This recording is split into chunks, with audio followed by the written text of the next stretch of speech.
here, and now you're over there. We don't know what happened. But anyway, we want you to know tonight from the governing body that we come in peace. We come in peace. Tell your people we come in peace tonight, Rick. We offer no trouble to you whatsoever, okay? Well, this is very unusual. We really don't get governing body members to call in here to the six screens, but I was really hoping that someday that could happen. So it seems like it's happening here tonight. I mean, what would you like to say to the six screens? What I'd like to say, Rick, is don't kill the messenger. Don't kill me. They sent me to talk to you, and what they've told me is that you have a show tonight. I have a few announcements to make, and I thank you for allowing me this space on your show, Rick. There's a woman coming on tonight named Connie. I think she goes by Connie the counselor, and there's a guy named Rich Boogie, something like that, Rich Boogie, and they're stealing. They're stealing the authority and the power from the governing body. They have no right, Rick, no right to do this. We're the authority. We're the governing body. They have no authority to do this. They're going to be teaching tonight about marriage. We have the elders. We have the governing body. We have the publications. People need to go nowhere else. Do you hear what I'm saying, Rick? I am hearing that, Mr. Governing Body Member, but I'm so glad that you could at least come on here and voice your expressions and concerns. So will you be listening in and some of the members tonight? Yes, we will. We all will, Rick. And we want you to know this too. We want the sheep to know that they can come back home to the pen. We're waiting for them. We're waiting for them. I noticed that ring. I noticed that ring you have on. Is that a Masonic ring or what? Yes, it is. And we want people to know. Don't worry about this. Don't let this scare you. Don't let this scare you, Rick. This time they won't get away. They won't get out of the pen. We've got a good hold on them. I can see that. Go back home to the pen, Rick. You got the come back home to the pen. I've got you. I've got you, governing body member. You've got the sheep out. You got them tied up in knots. You got chains around them. Yes. They won't get away this time, Rick. They won't get away. We'll make sure of it. Well, I want you and the governing body to start microwaving some popcorn, and get your Macallan whiskey out that Tony left behind. And I want you to listen to the program tonight. Speaking of Tony wanted me to leave you a message, Rick, and all your people. Yeah. You remember that message, Rick? Yes. Remember that. Yes, I will remember it. Well, okay. Thank you, governing body member. Don't you go anywhere. God bless you, and from all the brothers at Watchtower, we love you, Rick. Well, thank you. I'm glad you say that. Thank you very much. I can't say the same thing back, though. I really can't. Well, thank you. Okay. All right. All right. Yeah. Well, hello, everyone, and welcome in. Body member. What's his governing body member's name? Because I'll go straight to New York. Well, straight to his place, and we'll see who the hell he is. Well, I'll tell you what, you'll find out who he is later, but let's do our program, friends. This is Rick Farron at the six screens, and we have... I'll put it to you this way. If this is just a sham, somebody's going to get a real butt whipping from me. And I'm not playing. David, I think you want hunting Bigfoot tonight or what? I mean, come on. Can you take a little bit of a satire here? You know, come on. All right, let's go with this. We want to introduce our program tonight. We have D and C, and that, of course, is Dick and Constance, and they're coming on tonight, and they have Angela and Dan Clark coming on with them. They want to talk about marriage in the Watchtower. Hello, Dick. Hello, Constance. Hello, Rick. Yes. Hello, guys. It's hard to beat that intro by the governing body member. Honey, you sound so familiar. Anyway, I'm just really thrilled that you're all listening to D&C. It stands for Dick and Connie, our direct current from our brain and heart to you. And we're going to be talking tonight about marriage in the Watchtower. And are the elders, are they really professional, authentic marriage counselors? Are they the one that you should go to if you're having marital problems? Boy, it opens up a lot of questions, and we would say to you, feel free to hit *6, make any comments you like. I'm sure a lot of you folks out there would think that the Watchtower and the elders know what they're talking about, and what, that they are really God's counselors, and the Holy Spirit directs them and directs their answers. Well, there's an old saying that you don't know what you don't know. And I just like to open a little personal thing with me. My second divorce, a friend of mine at the church that I was going to said, listen, I do a life course or a life class, a life group, so we call it. And he said, I do divorce care. And he said that I don't really teach it myself. I have books by this brother, this minister who wrote a book.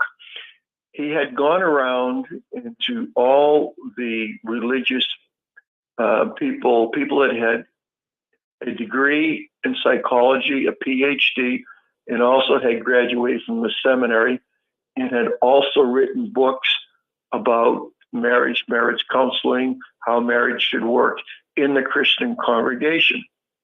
And there was about 8 or 9 different authors, and there was CDs that you could buy. Well, I took the course. I was, I think, 70 years old, and thought I'd been around enough, and I should know it. But he said, Dick, he said, you've been through 2 divorces. You really should take this course. So I took the course. It was about 6 months, and I learned a lot. I mean, I really, really learned a lot. I learned so much that I took the course for a second time. And after I took it, the brother that was conducting it said, I'm sick and tired of doing this course. I've been doing it for 17 years. I need a break.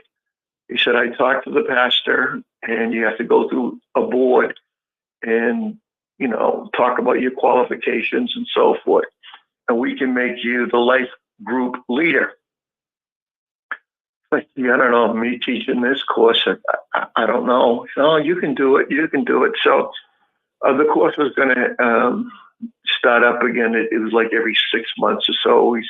He said, you get 4 months to bone up on it. So I took the course. I took the video. I did all the workbooks. I did the whole thing, and I kept on reading about it. So I became fairly knowledgeable, not anywhere knowledgeable as these professional people that had PhDs and that had graduated also from the seminary. And I taught the course, or I was the administrator, if you like, or the life group leader. And I just would ask the questions, and people would raise their hands. And so we went through, and we talked about baggage and so forth that came from divorces or whatever. The point I want to make with all this is I gained a lot of knowledge. When you are a young ministerial servant and you think the Holy Spirit has appointed you to these positions, or you're an elder, you're a 30-year-old elder or a 35-year-old elder, you really don't know much. The Watchtower doesn't teach much. They claim that they do, but they don't. They think, you would think these elders and these ministerial servants, if you go to them and ask for their advice, they are going to give it to you, and they're going to give you the best advice that they can, but they're not educated. They don't know the field. They think they do. They think, oh, I've been underlining Watchtowers for 20 years, so I'm really astute. No, they're not. The Watchtower is lost. As I said earlier, you don't know what you don't know. And we're going to go through some stuff. Connie's done a lot of her due diligence. She's got notes all over the place. And I can't read upside. So I'm gonna have to give her the phone. But these elders and ministerial servants are not qualified to dispense education or ideas or counsel. They're just not qualified. And so if you have marital problems, a lot of them are caused by the Watchtower. And these elders and ministerial servants won't be able to see that because they think the Watchtower is completely correct and right in everything they do. I got a treat for the audience tonight. We get Dan and Angela Clark. They'll be coming on shortly. He's got a lot of, both Dan and Angela has a lot of experience, a lot of knowledge, and they're well educated in this field.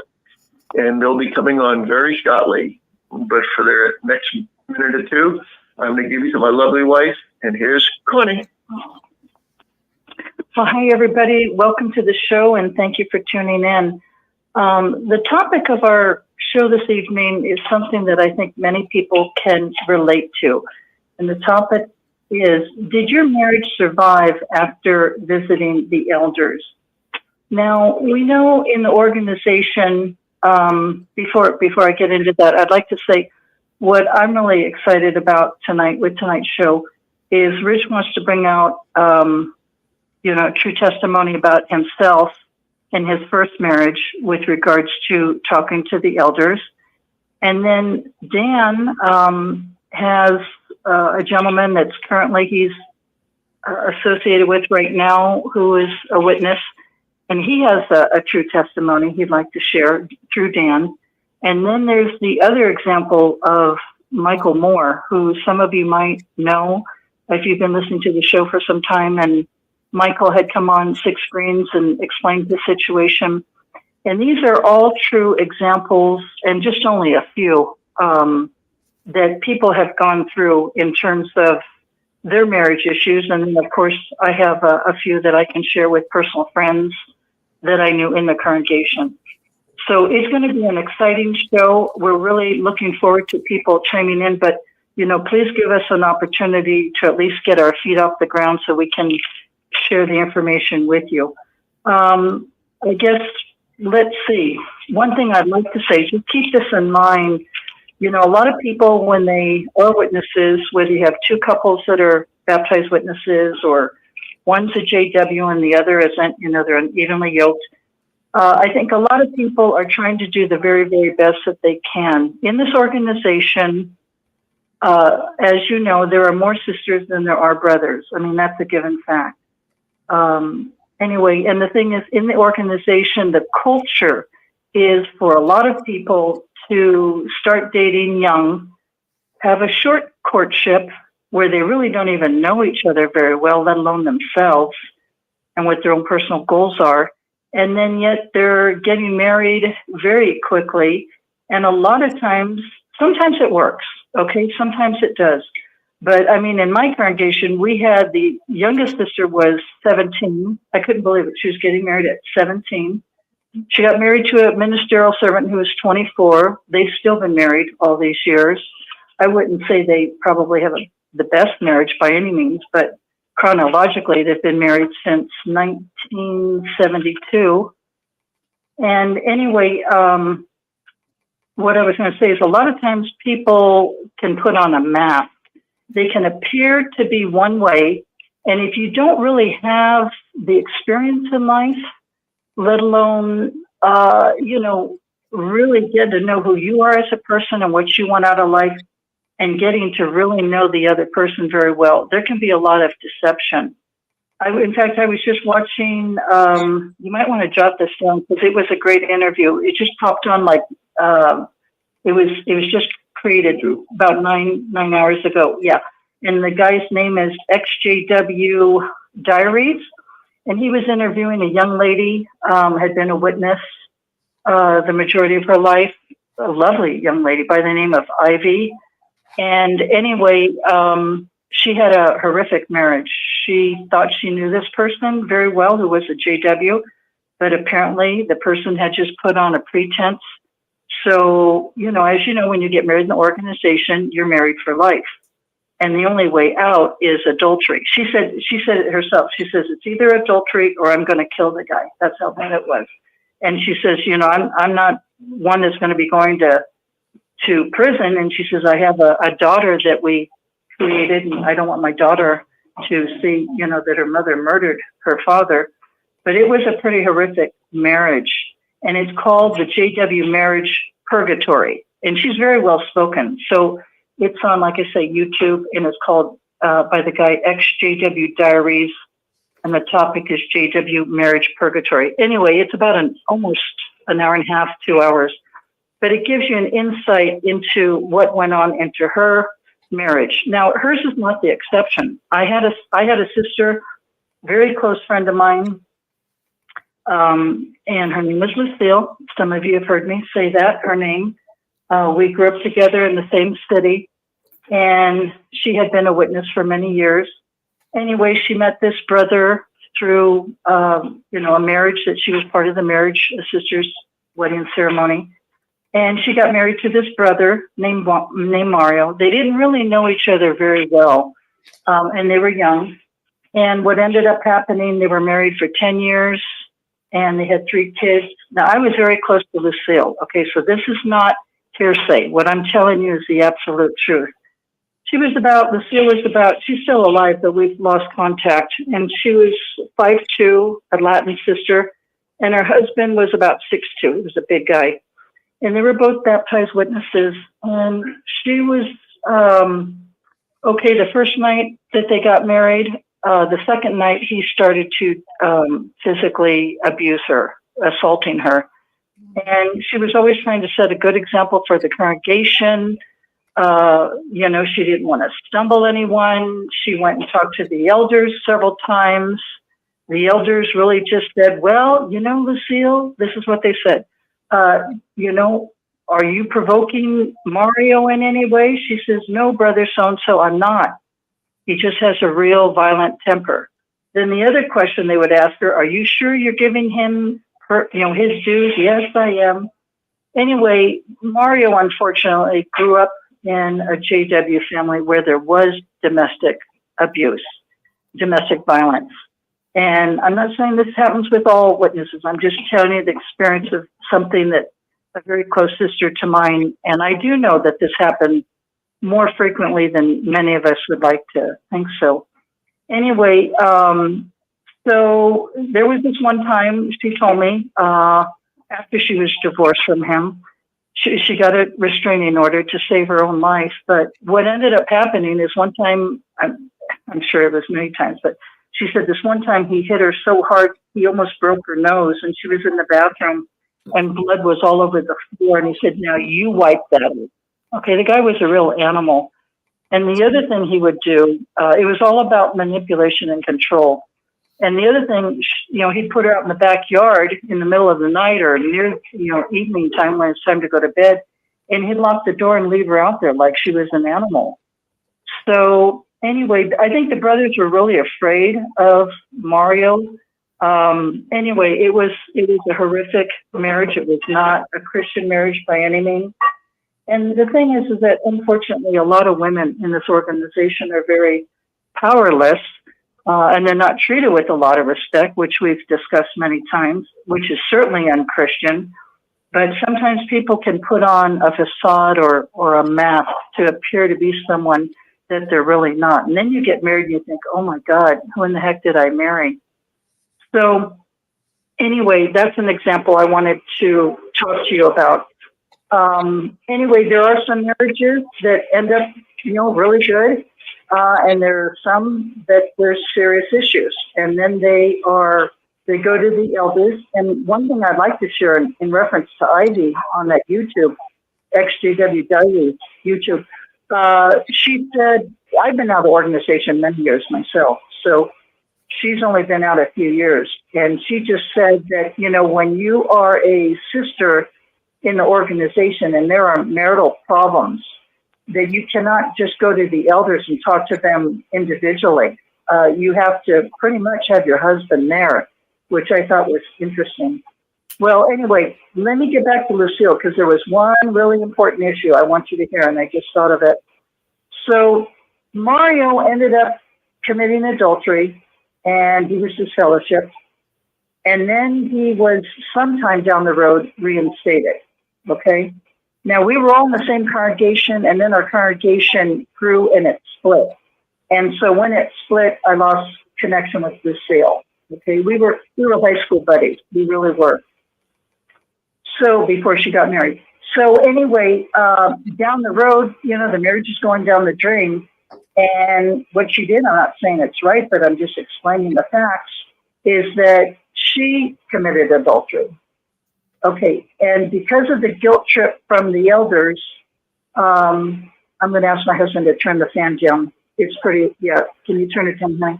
Yes, it's pretty humid where we live today, so he's got the fan on. Thank you. So anyway, she went to the elders, and she talked to the elders. You can just have it on low, yeah. And she confessed her adultery, and she did that out of guilt. Now, you got to listen to this, because this is very powerful. So she said to the brother, okay, the elder, she had committed adultery, and in her judicial committee meeting, she was disfellowshipped. Okay? I guess they didn't think she was repentant enough, or repentant, period. So they disfellowshipped her. But the brother had mentioned to her, he says, well, you know, Lucille, you have to tell Mario that you've committed adultery. And the brother's name was Brother Meacham. She said, Brother Meacham, I can't tell Mario that I committed adultery. And he said, well, why not? She says, because he'll kill me. Mario will kill me if I tell him that I committed adultery. And Brother Meacham said to Lucille, get ready. He said, well, if you don't tell Mario that you committed adultery, I will. And when Lucille told me this years later, I was absolutely shocked. It was a power play. This was an elder that was very short in stature, and he was on a real power trip that he was an elder, and he was going to use every single bit of authority and control to manipulate Lucille, and even put her in a place of extreme danger, if not death. Okay? So that was an eye-opening experience for me that I found out years later. But anyway, as it was, Lucille ended up getting a restraining order because he'd give her a black eye, several black eyes, and she went to work, and she was working for someone whose husband was an attorney. And the lady said, you know, Lucille, whenever you're ready to get in a restraining order, you let me know. And she says, my husband will get you a restraining order that day. So it took Lucille some courage because, like I said, she had 3 kids. Anyway, and one of her sons, her firstborn, Tony, Mario was so violent. One time, I forgot to tell you this, he slammed Tony up against the wall and he broke Tony's eardrum. So anyway, the point is, Lucille finally got the courage and she got the restraining order and she left. And then she went to therapy, after all this. And she said to me, you know, I thought I was setting a very good example for the congregation. That's what I was told, you know, try to set a good example. And she says, let me tell you something, Connie. She says, after going through therapy and really understanding how dysfunctional my marriage was, even though I was married to a JW brother, baptized brother, she said, I'm going to tell you, my marriage was so thick. It was so dysfunctional and it was so dangerous.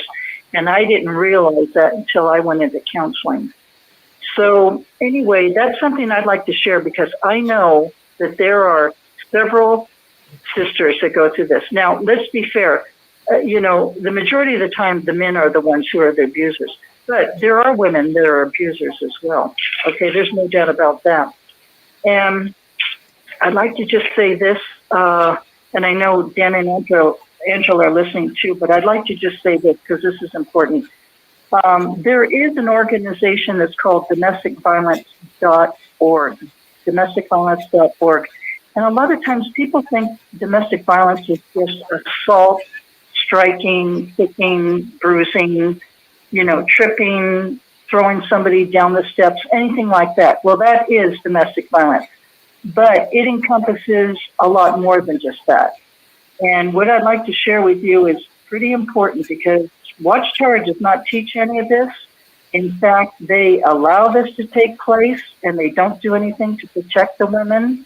And I'm here to try to protect the women and empower you, okay? Because God loves you very much, and no Christian husband should ever treat his wife like this. We know that from the scriptures that he's held accountable to Christ. But unfortunately, some of them are not genuine Christians. So what are some other examples of domestic violence? Excuse me. One would be verbal abuse, using words like name calling or swearing. That's domestic abuse. Another one is mental manipulation. A third one would be gaslighting. A fourth one would be financial entrapments. Okay? Like, for example, as a couple, you have, money that you share together. Maybe he's not going to, a lot of the sisters stay home, right? They don't work. So maybe he's not going to buy you, maybe he's not going to give you any money for groceries if you're not giving him sex or if you're not doing this or that. It's a financial entrapment. Okay? So that's one area of domestic violence. Another one is sexual pressure and demands. A sixth one would be isolation from your family and friends.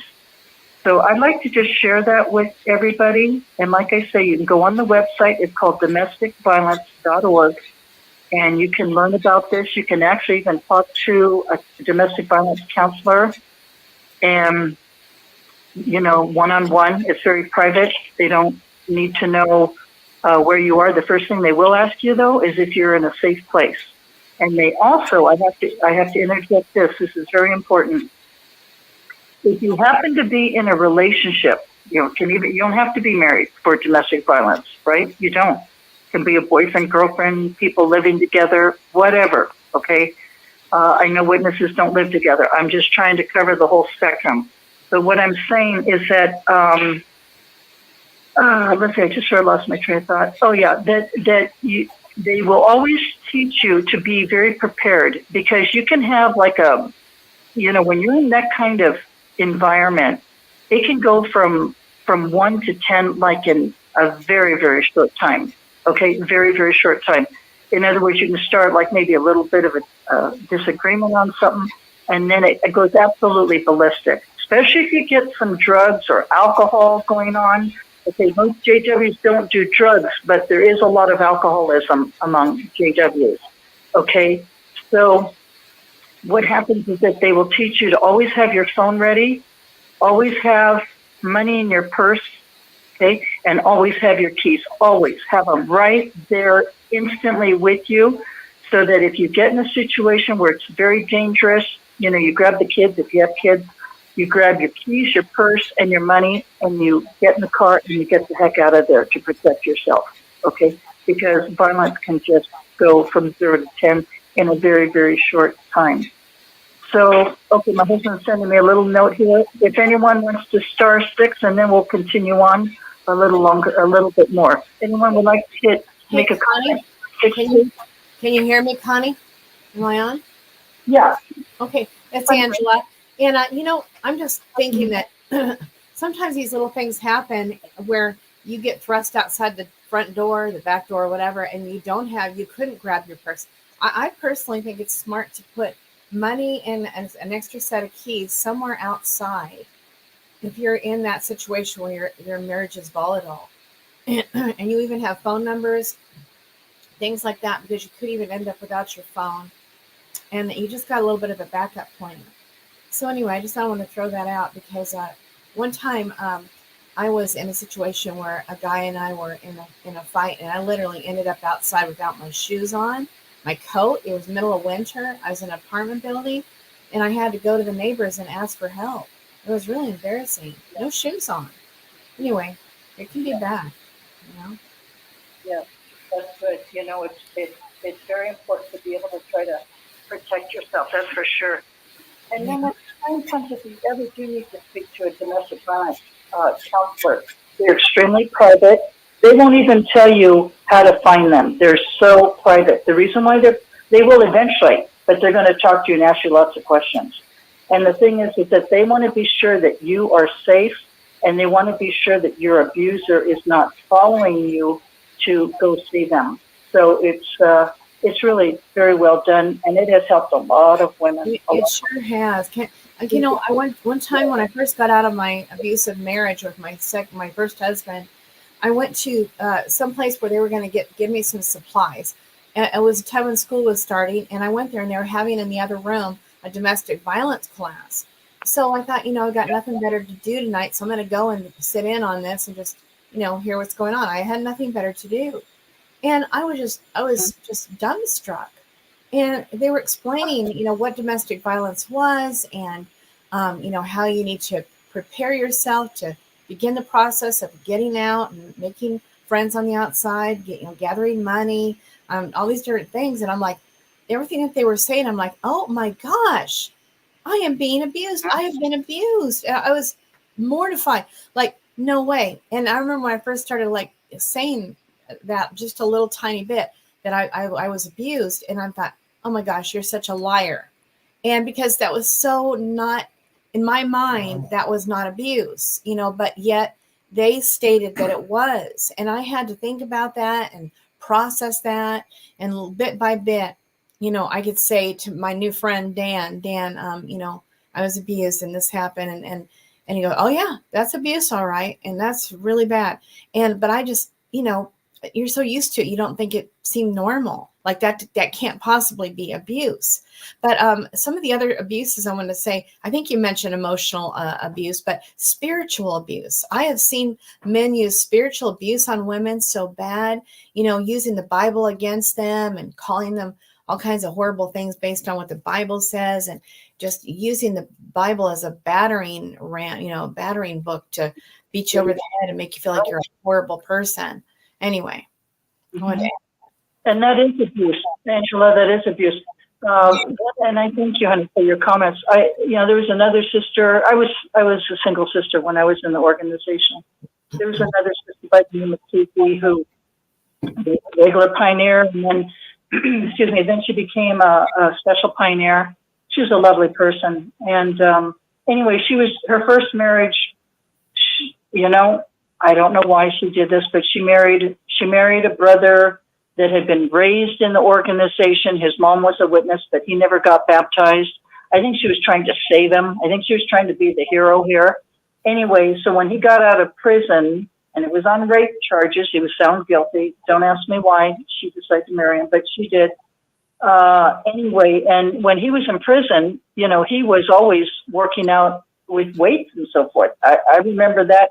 He was really well built, and I couldn't tell you how long he was in prison. I don't know, a couple of years maybe. I don't know, but it was definitely on rape charges, and he was found guilty. And it was her first marriage. I think she was just trying to be the hero, like, oh, I'm gonna be a wonderful JW wife, and I'm gonna, you know, set a good example. And I'll change him. Big mistake. Big mistake. I don't care if you're a witness or not. You don't ever change your mate. So anyway, or your boyfriend or whatever, you can only change yourself. So anyway, she got married to him, and they were married. Well, see, the congregation split and we lost contact. But she was married to him for, I'd say maybe, I'll say 5 years, maybe more. I don't know the exact amount, so I apologize for that. But anyway, the point I'd like to make is they got in an argument. Susie told me this years later. And anyway, he took a 2x4, like a 2x4, and he hit her right over the head, which is so serious, head trauma. And anyway, it was so bad that she went to the ER herself, just by herself. And when the nurses and doctors in the ER looked at it, they were very, very suspicious. And they said, how did you get this, you know, like a hematoma on your scalp, on your brain, on the top of your head, on the top of your skull? That's what I'm trying to say. And she lied. And she said, oh, the ladder, came up with some story. The ladder fell on my head. And Susie told me, she says, Connie, she says, the doctors and nurses, they didn't believe me. They didn't believe me. And I said, well, why didn't you tell the truth? She says, because I was afraid. I was afraid that if I told the truth, then when I went back home, then I'd be in serious trouble because, then it would have been exemplified. So, this is all part of the cycle of abuse that happens in marriages. Now, does this happen in all witnesses? No, it doesn't. But it happens more often than it should. And then the sisters are totally trapped and they're in prison, and it's a marriage from hell, and nobody's happy. And then if you got kids involved in it, oh my God, it just compounds it so much more. So that's what I wanted to say. The other thing we're going to bring out is how when there are marriage problems, the elders, you go to the elders, they should be very loving and they should give you wisdom and good advice. Well, we know that they have Shepherd the Flock book, right? Now, I'm sure there's elders listening. And they seem to think that book is very private, that they're very entitled to know this information, that nobody in the congregation knows the Shepherd the Flock book unless you're an elder. Well, I'd like to tell you otherwise. It's not private because it's all over the internet. They're listening. They're listening. You have just better watch out, Connie. Yeah, it's there, honey. Governing body. It's there. Governing body said they're listening to you tonight. They're mad at you. Oh boy. Connie, the counselor. Well, what I'd like to say is that, the flock book is changed every 6 to 8 months. Did you know that? Every 6 to 8 months. And if it's changed every 6 to 8 months, why would it need to be changed every 6 to 8 months if this organization has God's Holy Spirit? How could they keep up with the changes? Oh man. That's it. Because it's all legalism. Oh man. And the Pharisees, remember them? They had 613 rules, and it was such a burden to the people. And then Jesus said, we're eliminating all that. And it's just the 2 greatest commandments, to love God with your whole heart, soul, mind, and strength, and love your neighbors as yourself. But that is not the case with Watchtower. And this is going to be our theme that Rich is going to say, and Dan and Angela. Okay, this organization does not have God's Holy Spirit. There is no Holy Spirit from God in this organization. And there is no love, there is no forgiveness, there is no grace, and there is no mercy. And if you've ever gone to the governing body, if you've ever gone to the elders with regards to any issues, okay, you will see that is very true, especially tonight's topic, talking about married couples. And don't forget, this is a side thought. Remember, our beloved brother Rick was one of the anointed. When he went before the Judicial Committee members, there were 4 of them, right, Rich? Yeah. There were 4 of them. They did not even pray before the meeting started. Okay? That speaks volumes. So go ahead. What else did you want to say? Yeah, just a few notes. I know a ministerial servant. Actually, at the time he wasn't, but he had this attraction for one of the sisters in my congregation. She was very attractive, and he didn't feel he had enough cachet or intelligence or looks or whatever, to be able to court her. So his thing was, the way he reasoned was he was going to go out in service as much as he could. And when he wasn't going out in service, he was faking it and turning in time saying that he did. His reasoning was he knew that elders would appoint a young man ministerial servant if they got a lot of service time in. So he said, he reasoned that if he put a lot of service time in during a lot of monthly reports, pioneer hours, that he would be appointed a ministerial servant, and then would have a much better chance at that sister. And you know what? It worked. Okay. Star 6, if anybody has any thoughts or anything that they want to talk about how elders get involved in Yeah, I have a quick point to make, just about like spousal abuse and everything, or at least what happens in the marriages and the elders and everything. My parents, it's a very opposite story from what the stories that have been told tonight from Constance and others. My mother is the abuser, actually, and the Jehovah's Witness. My father is basically held captive in that relationship. He's an abuser as well. It's a very complicated situation, but my mother is definitely the aggressor, and she's the one that starts everything. I mean, I witnessed when I was a kid, my mother always hitting my father first, beating him into a corner to where he snaps, and I'm not justifying that at all. But he never really, his snap was like pushing her into the wall, maybe. I'm not justifying any of it from any perspective, but like, as far as my beatings and the mental abuse, my dad did definitely hit me a lot. And I'm a hemophiliac, so no one should have touched me. I'm a bleeder. But my mother was definitely way worse to me than anyone. She's like, and Rick has talked about that on his show, how some people have mothers that were like, would use tools and, wash your mouth out with soap, all of it. The belt buckles, broomstick handles, whatever. But the women definitely do it too. And it gave my mother and her friends that were all Jehovah's Witnesses were very aggressive to the men in their relationships. And that's what I was raised around. And I realized how healthy that was. And almost like because I lived in a Democrat state, the feminism was pushed. And a lot of, especially Jehovah's Witness women, they just buy into it very easily. The unhealthy feminism, not the good feminism. But the witnesses, the elders have gotten into my wife and I's marriage many times, especially the bedroom, asking inappropriate questions, all of it.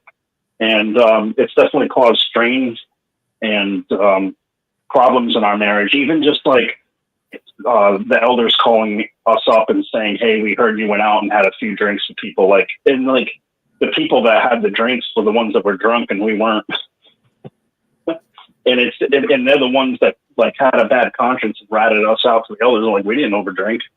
But it's just, yeah, I feel a lot of, especially when the elders were asking my wife without me in the room about whether we practice oral or anal sex, like that, without me there. It felt very intrusive. So I just thought I'd add that to you guys tonight, that Watchtower definitely gets involved with the marriage, and they definitely give a bad spirit to the marriage as well. I think that my father and my mother would have had a better relationship if they were not both serving a cult. But thanks, guys. I thought I would just add that. Great program and great subject. Thank you, Eric. Well, that was also a part of our show we were going to share, and we appreciate you bringing that out, because Watchtower had very, very strict rules with the bedroom laws. And I'd love to say hello. Oh, yeah. Hi, Mia, can you hold on, honey? 1 second, please. I just wanted to finish my thought, and I'd love to hear what you have to say. Okay, okay, sweetheart. Thank you, love. I was just going to say that, I was in the 70s and early 80s, and the bedroom laws, they definitely in existence then. And unfortunately, well, let me just say this. A lot of sisters, went to the elders out of guilt and so forth and shared personal information because they felt so obligated. And it was really, Watchtower should have not had anything to do in stepping into people's bedrooms and marriage. Because unfortunately, a lot of them ended up in divorces. And with my girlfriend, Lucille, let me just say this, and then, I'd love to hear your thoughts. My girlfriend, Lucille, this is pretty potent. I remember sharing this with Dan and my husband. Lucille ran into the sister. She was an elderette. She was in our congregation. And she saw her at the store, and this was after Lucille was disfellowshipped. And she didn't want to make Mary Ann feel uncomfortable. So when she got home, Lucille got home from the store, she called Mary Ann and said, Marianne, I didn't want to put you in a spot. I know I'm just fellowship now, and of course you know that as well, because we were all in the same congregation. And so anyway, or they were, because my congregation is split from them. Anyway, so Marianne said to Lucille, listen to this. This is very powerful. She said, Lucille, why did you ever, now Marianne was born and raised a JW, okay, and then she grew up, she got married to an elder, and then she became an elderette, raised her kids JWs, okay? She said to Lucille, why in the world did you ever tell the elders that you cheated on Mario? And this is on the phone. And Lucille said, what? She said, I said it to the elders, Marianne, because, you know, that's what we're supposed to do. And Marianne, the elderette, she says this to Lucille. She says, I would have never gone to the elders and talked to them about that I had committed adultery. And Lucille said, what? She says, no, that would have been between me and Jehovah. I would have never told the elders that. And when Lucille told me that, then we had an interesting conversation beyond that, like, well, probably something happened with Marianne down the road. I won't share it, but that's probably what happened. And she never said anything because she knew how the organization is with the elders when it comes to confessing. And the whole family is disfellowship, not just that one person. But this was an elderette that said this to Lucille. So anyway, go ahead, Mia. I'd love to hear what you have to say, honey. Oh, thanks, Connie. I hope you guys are doing well. No, I just want to say something here because Dick is right on that the elders are not educated on how to deal with anything psychologically, marriage, counseling, any of that. That is 100% correct. And for them to interfere in marriages, they can't even handle their own. That's right. So what is going on here is they're given authority over something, and it's just like power in politics. You see the same thing in the elder arrangement and what's going on, and how they appoint them, and how they give them something that they think is God ordained, which is not. They are nothing better than your hobo down the street on the corner begging for coins. You know what I'm saying? So here we go. What happened to me is an interesting story. They pulled me in for having murder on my heart. Murder on your heart. How do you do this? We're seeing this in our everyday life now. People haven't seen it. They don't recognize it. But it's like trying to say, I can read your mind, and I know what you're thinking. No, they do not. So what they did to me is that I said something out of the blue that got misinterpreted by one person, not two witnesses, one person. And she said, ooh, that sounds unlikely, and really not so kind. And so maybe I should talk to somebody about this. They did. It happened to be someone who was studying with one of my cohorts at the local Kingdom Hall, who reported it to the elders. And the next thing I know, and this is interesting, it's a big point, so take notice. Women only get called in with their husbands. If the husband does something wrong, he goes in alone, and the wife never has to know about it. That's unfair. That is so biased.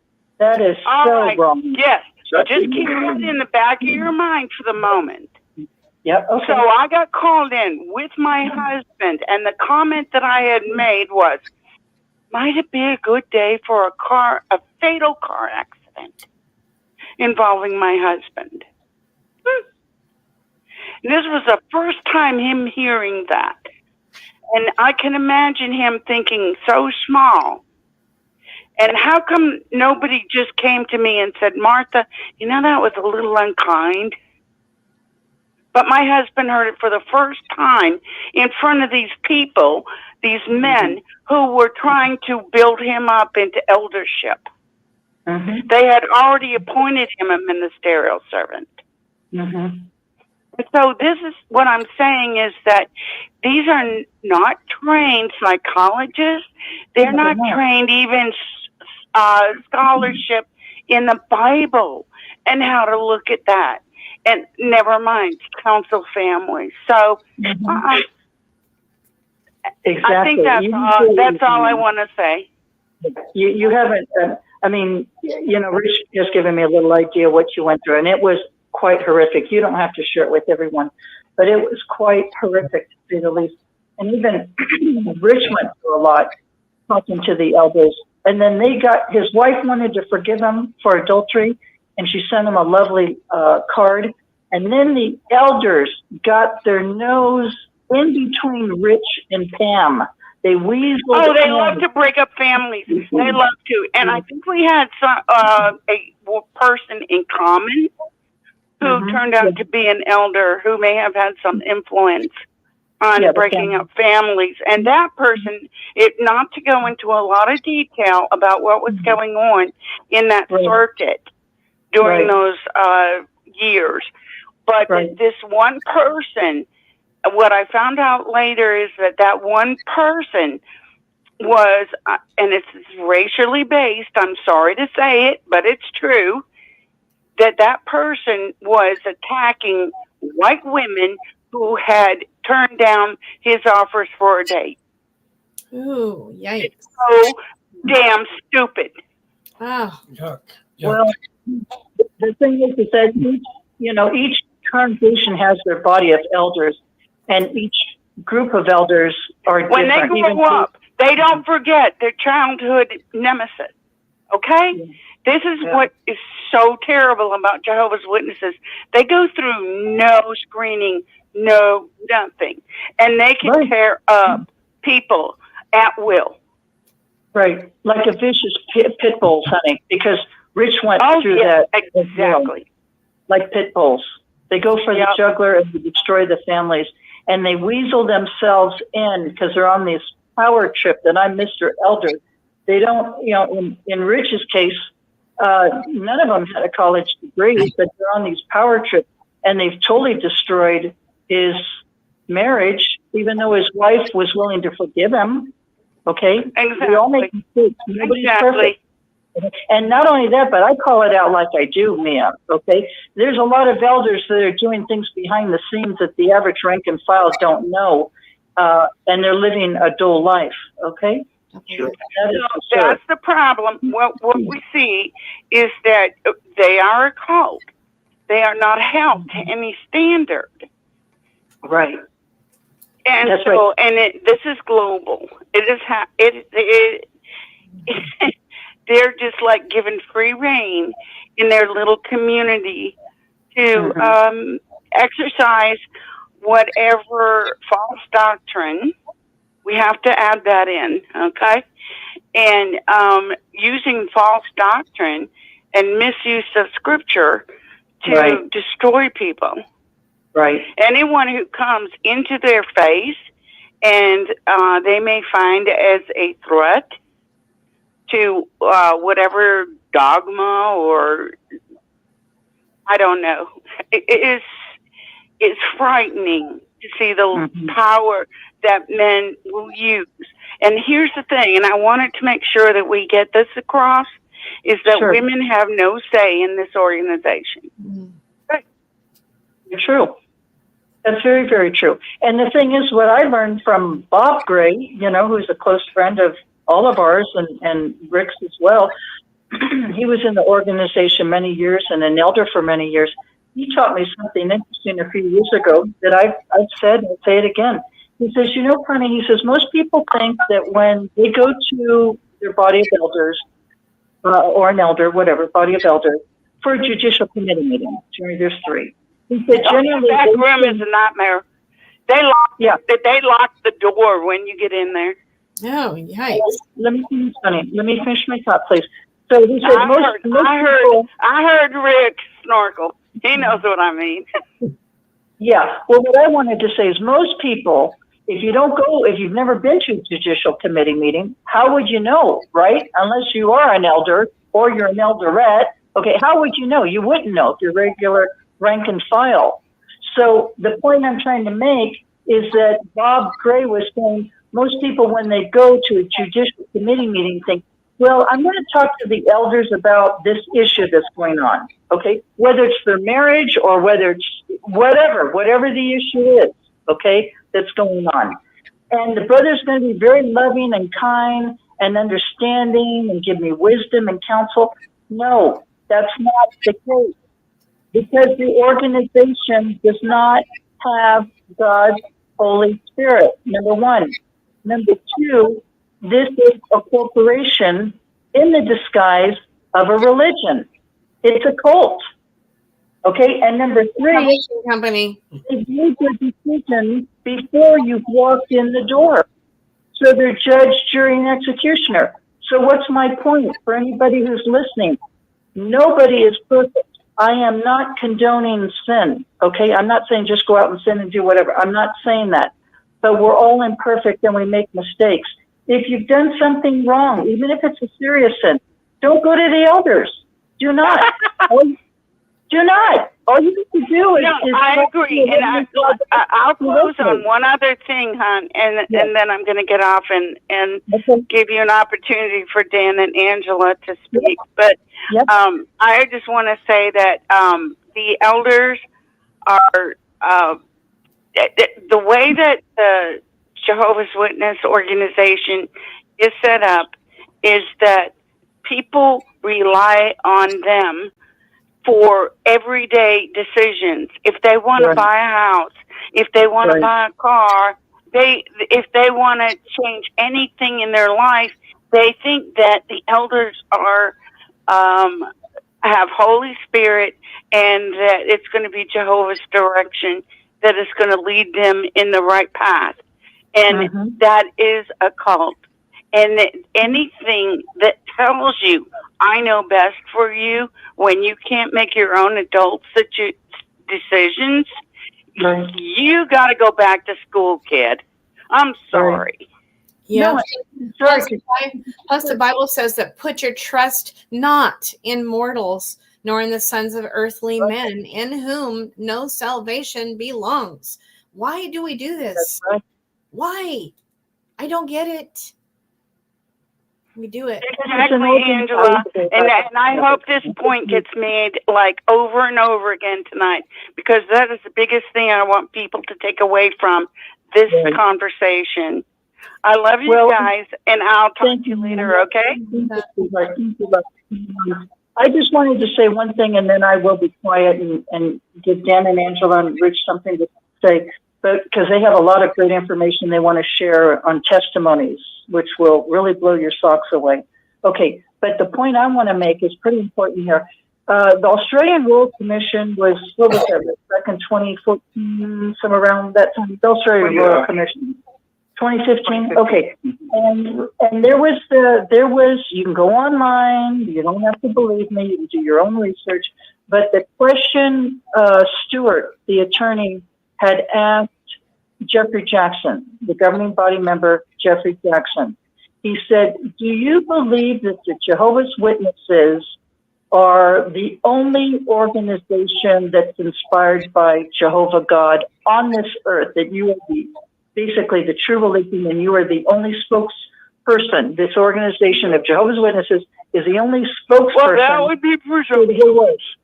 And he said, "That would be very presumptuous of me to say that." Okay? Yeah. And for all of us who were JWs or ex-JWs, you know, the truth came out, right? But the governing body members want you to believe, oh, this is God's only true organization and we have God's Holy Spirit. No, they don't. Jeffrey Jackson even said it. Not to mention that their book was inspired. When I say their book, I'm talking about their Bible, the Silver Sword, any of them.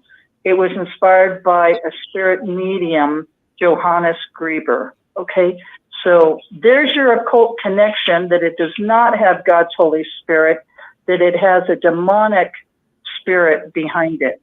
Okay, Rich, you want to say something? Yeah, the bottom line on all this, hold on a second. The bottom line on all of this is this. When you go to the elders and you have marital problems, let's say adultery is part of the mix, you can't get along, there's all kind of problems.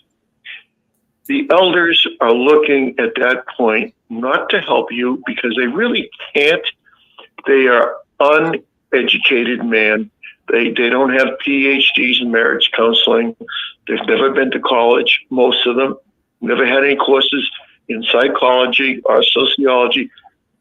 They just go by what the Watchtower says.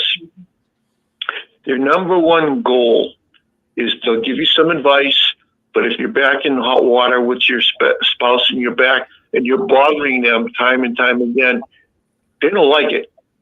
And their number one thing is to keep the congregation clean. It's incumbent upon them to do this cleansing work, which only these geniuses can do. There was 3 men that this fellowship made. Bruce Hovey had a 10th grade education, drove a school bus. Eric Nedicchione, he sold Snap-on tools. And Doug Watt, he was a house painter. And the last night, when I was in the congregation 30 years ago. These aren't necessarily well-educated men at all. I think Doug did go to college. I don't remember how long or where, but I want to be fair. But that's an exception. To find a brother with a college education that's an elder is an exception. So you're probably going to get elders that if you have to go to the elders after a meeting night, that means his wife has to go home without him. And he doesn't come home till 1 o'clock in the morning. He's doing that all the time. The wife gets ticked off. Hey, I never see my husband. It's always Kingdom Hall, Kingdom Hall, Kingdom Hall, meeting with the elders meetings, this, that, and these wives get really, really ticked off. And they drink. Yes, they drink a lot. And the elders drink a lot. And yeah, I worked with elders. I worked for a remodeling company. And I think it was on Wednesday night. We just call a business meeting. It was a joke. We get drunk. Well, the wives do too. And the wives do too. But what I want to tell the audience is, in some cases, the wives say, "No, I'm sick and tired of you going to these judicial meetings." Mm-hmm. So if you keep going to an elder or elders with your problems, you're keeping them from their wives. And they get ticked off and they see the husband, look, just disfellowship them. I don't meet with them anymore. I haven't seen you in weeks. I sleep with you and that's about it. All right. Star 6. Anybody else have some thoughts on Jehovah's marriages or whatever? Please. Yeah, Rick, this is Dan. Yeah, I just want to say, when you told me your story the other day, it broke my heart, but it also answered a huge mystery for me. And the mystery for me was, why were so many witnesses getting divorced? And I had a lady that I was kind of studying with. She says, "Oh, what do you think about all those Jehovah's Witnesses divorcings that happen?" And I said, "What the hell are you talking about?" I saw them all around, but I didn't see them because, I was a Jehovah's Witness until mine crashed and burned. And then I saw 10 other people after me crash and burn. And I thought, is there anyone in this organization that stays married? And so it was a mystery to me. It was a mystery to me until you told me your story. And the story of, I don't know if you want to say it, Rich, or you want me just to skim over it and just tell it briefly. Do you want me to do that? Yeah, go ahead. You got the floor. Okay. I have nothing. Go ahead. I just want to say, Rich has told his story before online, but Rich went back to the elders. He said he committed adultery. Nobody knew about it. And I was like, okay. And like Connie said, it's probably safer, not going to the elders, because if you go to the elders, you're bound to be divorced. I mean, that's just it. It's law over love. Okay.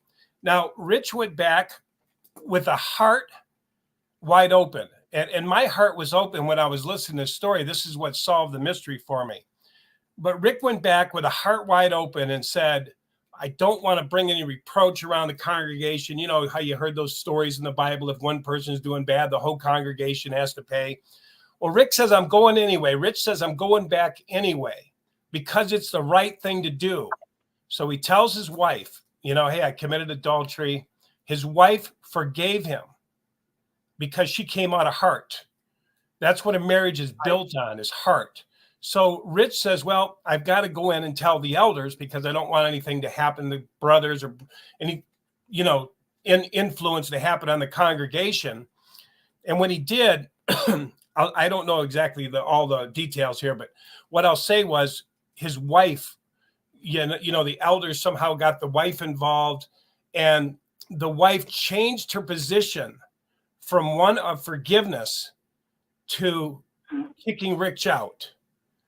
And Rick went through hell. Michael Moore, same thing. Yeah, and several others. But what I want to say was the mystery was solved right there for me.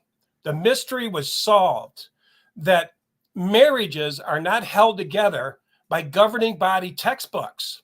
They're not held together by them. Love is the missing fucking ingredient. And I'm sorry to say it like that, but you know, guys, how many times does it take lovingness from the heart to say, like Rich's wife, I can look beyond this. We can get past this. You made a mistake. It's okay. See, in a textbook, there isn't that. Think about a judge. When you go to a judge, he has multiple things to counsel people with. He has multiple things. He's looking at them. He's looking at their background. He's looking, did this child just get involved with these people for a short time before he committed this crime? Is he an alcoholic? Is he on drugs? What was his family like? He's taking all this into consideration. Now, let me tell you something. The neighbor across the street, it was very interesting, but when she went into the judge says, it's against my better, what was it? Judgment here, judgment, but I'm going to let you off because of here. She says, I'm going to let you, it's against my better judgment, but I'm going to trust and hope, which are beyond legalism, which is what this organization is built on. Legalism and law. And that's why I say you're bound to get, you know, if you go to the elders, it's a divorce waiting to happen. And so Rich kind of solved this for me because he came out of heart. His wife came out of heart, but there was no heart. When he went in for the counseling, it was judgment. It was, you know, I don't know if it was 3 strikes you're out or, but the point I'm making is it's so sad, guys. I've seen so many relationships. Me and Angela, you know, I've seen relationships go up in smoke. The guy that we're helping now, you know, he got a little bit of, you know, seeing through the organization. He started to see through them. That marriage was gone like a puff of smoke. He looked back and it was like a bubble in thin air that popped, like one of those water bubbles, you know. It was just like, it was gone. He says, I don't know what happened in the organization. I don't know where my wife is. And neither did I when that happened to me. Yeah. And I was like, oh my God. But here's the thing. Here's why the marriages aren't working. The marriages aren't working is because they're not built on love. What is the begin with? You're not built on love. What is the criteria for a woman in the Kingdom Hall to marry a man? The criteria is he handles a microphone. He's a good brother. Right. Oh my God, he pioneered last month. Oh my God, he's reaching out for elder. Oh my God, she's a good sister. He's mild and obedient. Somebody's trying to say something. Anyway, does somebody else want to say something? I don't want to keep talking. Well, no, Dan, I mean, I was just going to say, you know, you hit it right on, you know, because, you know, when they have the Shepherd of the Flock book, right, for the whole congregation, not just married couples, but it's all legalism. There is no love, okay? And God is love, but this organization is not based on love. And I think eventually, sooner or later, people come to the reality of it. What happened in Rich's case is that, you know, his wife gave him a lovely card, said, she forgave him, you know, we could work this out. She came from a large family, and her older brother, is that right? Her older brother, Everett, was an elder. So, of course, he had to stick his nose in between their business. Mm-hmm. And this is where the problem came in. Okay. And Rich and Pam's marriage was no exception. This happens to, Mia. Okay, Mia. Okay, we're talking about circle of friends and people who know same elder. Okay, people who know people. And so anyway, it's just very unfortunate. I'd love Dan, for you and Angela to share the experience of your friend Michael, so people can understand what happened in that situation, if you don't mind. Yeah, and you know what else, Joe? I was just going to say, you guys, after hearing all these years now that I've been listening to you guys tell these stories about how the marriages are handled in there, it just suddenly hit me, because my mind thinks like an investigator. I can't help it. It's like a computer.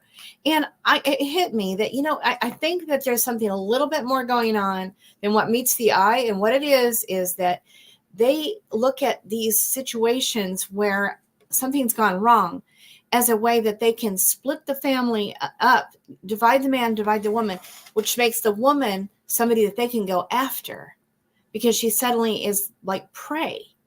And it's almost like they want to have something go wrong so that they can then prey on the wife and turn the husband away from her so that they can have her. And I've seen this so many times. I'm convinced that it's the truth, that's what they're like. Oh goody, somebody else is having marital problems, so that now we can steal her wife and get rid of him. That's what I think. I do. Yeah. So anyway. Well, I think you're right about, honey, I think you're right about that. And then when you folks share the story about Michael, that's exactly what happened in his marriage, right? Yeah. Yeah. I'll share with you about that. Michael. A single sister congregation. I remember people said, oh, well, now sister so-and-so is married, so you can't have anything to do with her. And then I'll be quiet up. I just have to share this, Dan and Angela. And I used to think, okay, well, they weren't all my 8 friends. They all got married before, 75. So now, there's fewer sisters to hang out with. And then I didn't find out, I felt that was so unfair, because it's like, my gosh, I can't, who am I going to associate with friends? There's nobody in the world you don't associate with them. And hardly any sisters left, like 2 of them left, and myself in the congregation. I didn't find out till years later, and I mean this like probably 5 years ago. I was talking to a sister who had been like a 5th generation JW, and we had this conversation. She says, Connie, let me tell you something. She says, it wasn't the single sisters that were the problem. She said the problem were the married couples with the married couples. It was the married couples who were, had their eyes on each other. Wow. And it was like, really? She said, yes, that's exactly. And, some congregations had wife swapping and stuff. My friend Sharon was in that congregation up in New York. She could tell you exactly the name of the congregation. So anyway, go ahead, please. I'd like to hear what you have to say. Yeah, I was going to say, just to go along with that, Connie, when my wife left, after 17 years of being a Jehovah's Witness and just vanished one day, when the elders came to the door, they said, your wife, 3 elders came to the door and they asked me to go to Applebee's with them. And I said, well, let me ask my wife, because she was still there at the time. And they said, she's gone, Dan. She's already, taken a bite of the apple. In fact, she's got it in the refrigerator and she continues to eat it. She's gone. And then they said, Dan, look at the Kingdom Hall. Look at all the hot sisters, man. You're going to be married in no time, man. Don't worry. And I had 2 kids. One was a baby. That's how dumb these people are that you're going to for counseling. They're stupid. Not knowing that, I'm going to have child support and this, and I'm breaking up a family. I mean, there's a hot sister in the hall and you can be with her. Come on with us. Let's go have a beer over at Applebee's. It's the opportunity. It's like, this is an opportunity. Yeah. Not let's try to bring this family together somehow. Let's try to maybe see if we can't figure out a way to get Angelia back in the truth or anything to keep this family from being separated. But yay, an opportunity. We can, get Dan gone and get him a new woman. And it's not the prodigal son story where we wait for her to come back home and hope she comes back home. It's so abnormal. She's gone.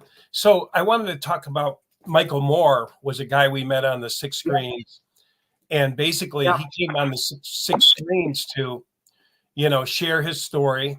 Basically what he did was he walked out. When I met him, he said, Dan, and a really nice Southern gentleman, everybody loved him.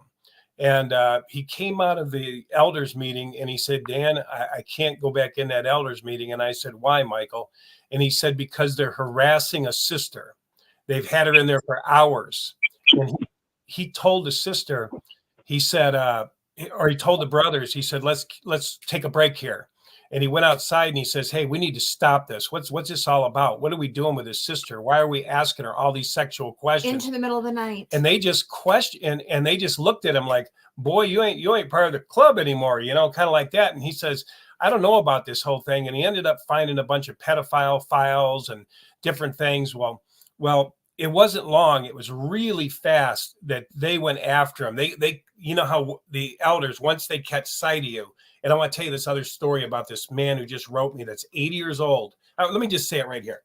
I'll finish the story, but remind me. But Michael Moore, the elders caught sight of him. They saw he was, you know, kind of up into something. They didn't know what. You know, you just don't question them. That's all. Exactly. Well, he told me, so a few days later, he's like, Danny, I'm sleeping outside of my car on the side of the road. And I'm like, what are you doing, Michael? What is going on? Well, my kids have turned against me. Well, they worked right away. To go to the children's workplaces and to turn them against their father and say these horrible things. They were at his workplace. He wasn't even disfellowshipped They yet. told the kids the birds were going to pick your daddy's eyes out at Armageddon in the real near future. The brothers asked for the wife and said, would you like to come over and stay with us until these things are worked out? So he literally went to their work, picked these guys up. He was a big man. He picked them up and said, you come near my family, you know, by God, I'm going to, and picked them up by the shirt. And he had to put even a restraining order on these horny ass elders that haven't gotten laid. And I mean, he was going to knock hell out of them. He told me he was going to beat the hell out of them. Yeah. He couldn't take it. So he went out in his car, he started camping, and me and Angela said, hey man, we're going to come down and see you. You know, this is not good. Go ahead. Before you get to that point, Yeah. He also went to somebody and did some sort of a recording in another city where it was kind of like podcaster type people, but a little bit more With heavy attorneys. duty yes, and told his story on record about what was going on. And I'm not sure if he told about the pedophile files that he saw or not, but it was bad. And just telling exactly how he was being treated. So now you can go on. Dan. Yeah. So anyway, we were a couple days from going down there, and he never mentioned anything to me about suicide or anything like that. He was a hardworking man. I went down and we actually saw his house. He worked for the school system. He worked for the school system and he worked for the auto parts. Yeah. And we went to both places and they said he's an outstanding man that was very proud of his family, that loved his family, that worked diligent for his family. They couldn't speak enough about him. We went to both workplaces, and it was sad because we got down there 2 days late and we found out he shot himself out in front of his work. And no, I want to say something. Go Is ahead. that he thought there was some times when he was allowed to go back home. And he thought things were working out. And he thought that, and he said that they discussed things and that they were going to leave together. And she was crying and they cried through the night. And then everything changed the next day. Yeah. Almost like as if she'd been prepped by the elders to ask a lot of questions. And that was their last night together. And he didn't know it, but she did. It was, I don't know for sure, but maybe that's not the case all. Yeah. And I've heard that happen too with other relationships that, well, my wife's on board and then all of a sudden she's not on board, as if, like you said, the elders put him up to it, like pretend you're on board and see how far he's gone and report back to Jehovah, report back to us. And so, but it was the saddest thing, guys, because, we're human. And when your love's gone, when your kids say, Daddy, I'm not going to see you anymore. And your wife says, I'm leaving you. I mean, what does a man do? Yeah, he said she actually came to his workplace and said, I'm divorcing you. Yeah. And so then he just went out up on the road after she left and just did the job.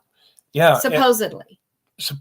Yeah. It was an interesting story, but it was really sad to me to think that there was no humanness. The same thing that happened to Rich Borgie. No humanness, no love that superseded of this. I mean, what the hell was see the marriage is not built on love. The marriage is built on and fabricated on a job title. Think about this, guys. The marriages in Jehovah's Witnesses are built on a job title. They're built on, is he an elder? Is he a ministerial servant? Is she a pioneer? Does she study her Watchtower? Does she comment good? It's a job title. It's a working job. So when the job is ended, when the man says, I'm not going to be a part of this, or the woman says, I'm going to be a part of this, the marriage is not bound by anything. And that's the mystery Rich solved for me. The marriage is bound by legalism. The marriage is bound by a textbook. The marriage is bound by Watchtower. Watchtower supersedes your marriage arrangement. If you don't know that, that's why I just want to say real quick, and then as I can say, but that's why these marriages end, because Watchtower rules. And can I say something about that old man? I want to say something about, okay, go ahead. Say what you're going to say first. Just that I want to just testify that we went to Michael's house. We knocked on the door. We had bought something for his grave that would be something that would not go bad after a few days, kind of a thing, you know. And beautiful daughter, beautiful, well groomed, very soft, gentle, you know. She was off to work as a lifeguard, and beautiful, beautiful girl. You could tell she was well rounded, very loved, very loved. His nice truck was in the park right there in the driveway. Beautiful home, you know, well manicured. I mean, it was like he was a good man, and he told us he was a very good provider. You know, he provided a good home for his family. So these witnesses, man, I'll tell you what, they just did not want to be messed with what they were doing with these women in the middle of the night in these back rooms.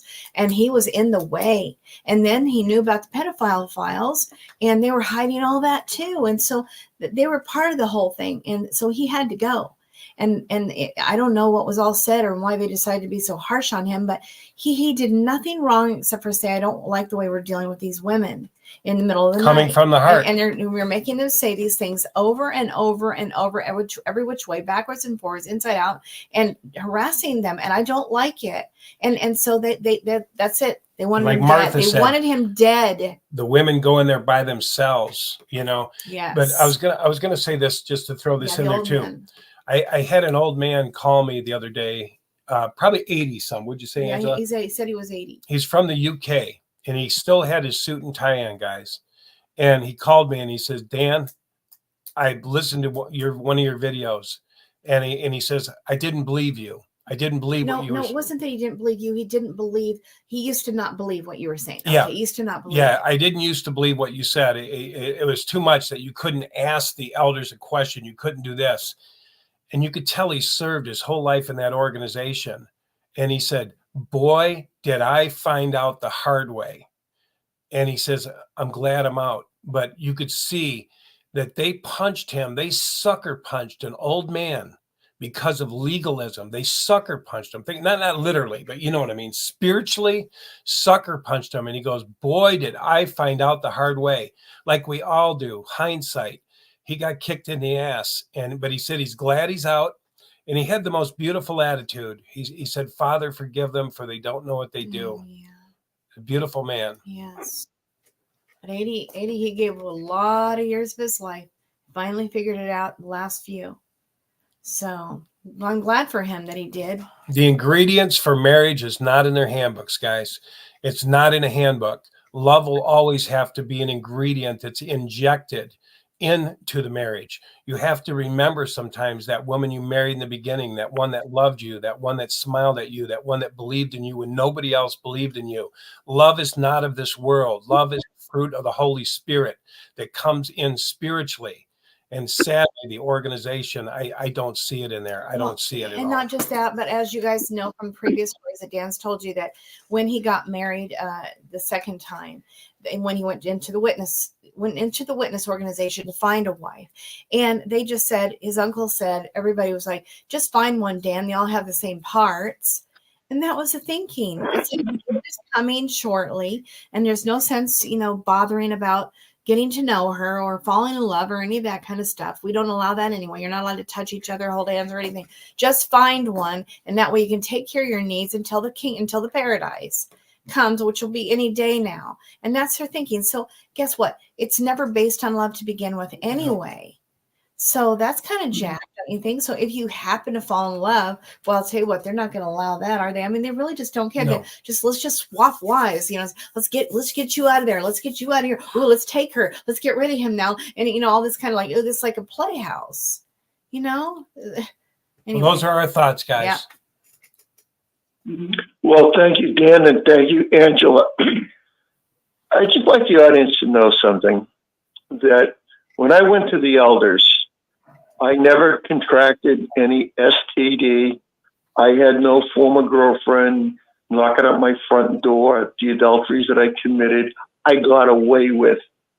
At the time, the Lowell Congregation of Jehovah's Witnesses had two congregations meeting at the same Kingdom Hall, Lowell Highlands and the Lowell Belvedere. And prior to 1975, congregations were growing. They were splitting. Another congregation would grow out of that one and split. And that's how it was done in the 60s and 70s. After 1975, it was different. I had been appointed a ministerial servant, and how that happened is one elder, when I was singing a song in the songbook, tapped me on the shoulder and says, "We're going to appoint you tonight to ministerial servant." And he walked down the aisle. And I was like, I was kind of blown away by that, because I thought they were supposed to talk to you and ask you, are you hiding anything or anything like that? Well, they didn't. Anyway, what happened was I became a ministerial servant. I mean, prior to becoming a ministerial servant, I cried to Jehovah and prayed for forgiveness. And I felt that I received it.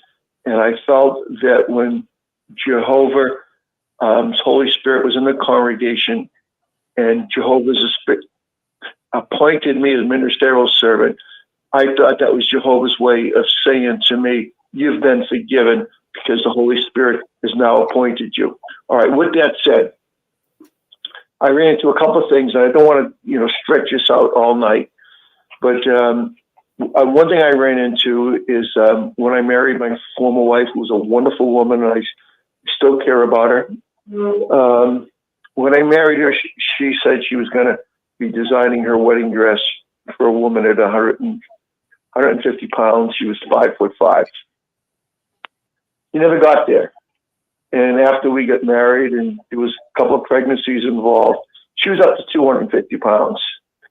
And we had a elder servants meeting, and we were asked by the circuit overseer, we'll see a show of hands of brothers that feel it would be appropriate to disfellowship people for being obese or quite overweight, because we disfellowship people for smoking cigarettes, because cigarette smoking is injurious to your health, and and your body's a temple and all this. But being overweight is also injurious to your health.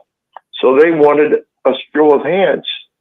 And I stood up, and I didn't even know where I got the guts to do that. I just looked the guy in the face, the circuit overseer, and I said, "Why are we voting? Why are we voting?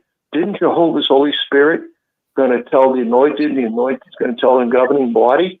I mean, why do we have to vote on somebody's life, everlasting life?" Because in the JW world, it's believed that if you're disfellowshipped and you die the next day, there's no resurrection for you. There's no paradise earth. There's nothing for you.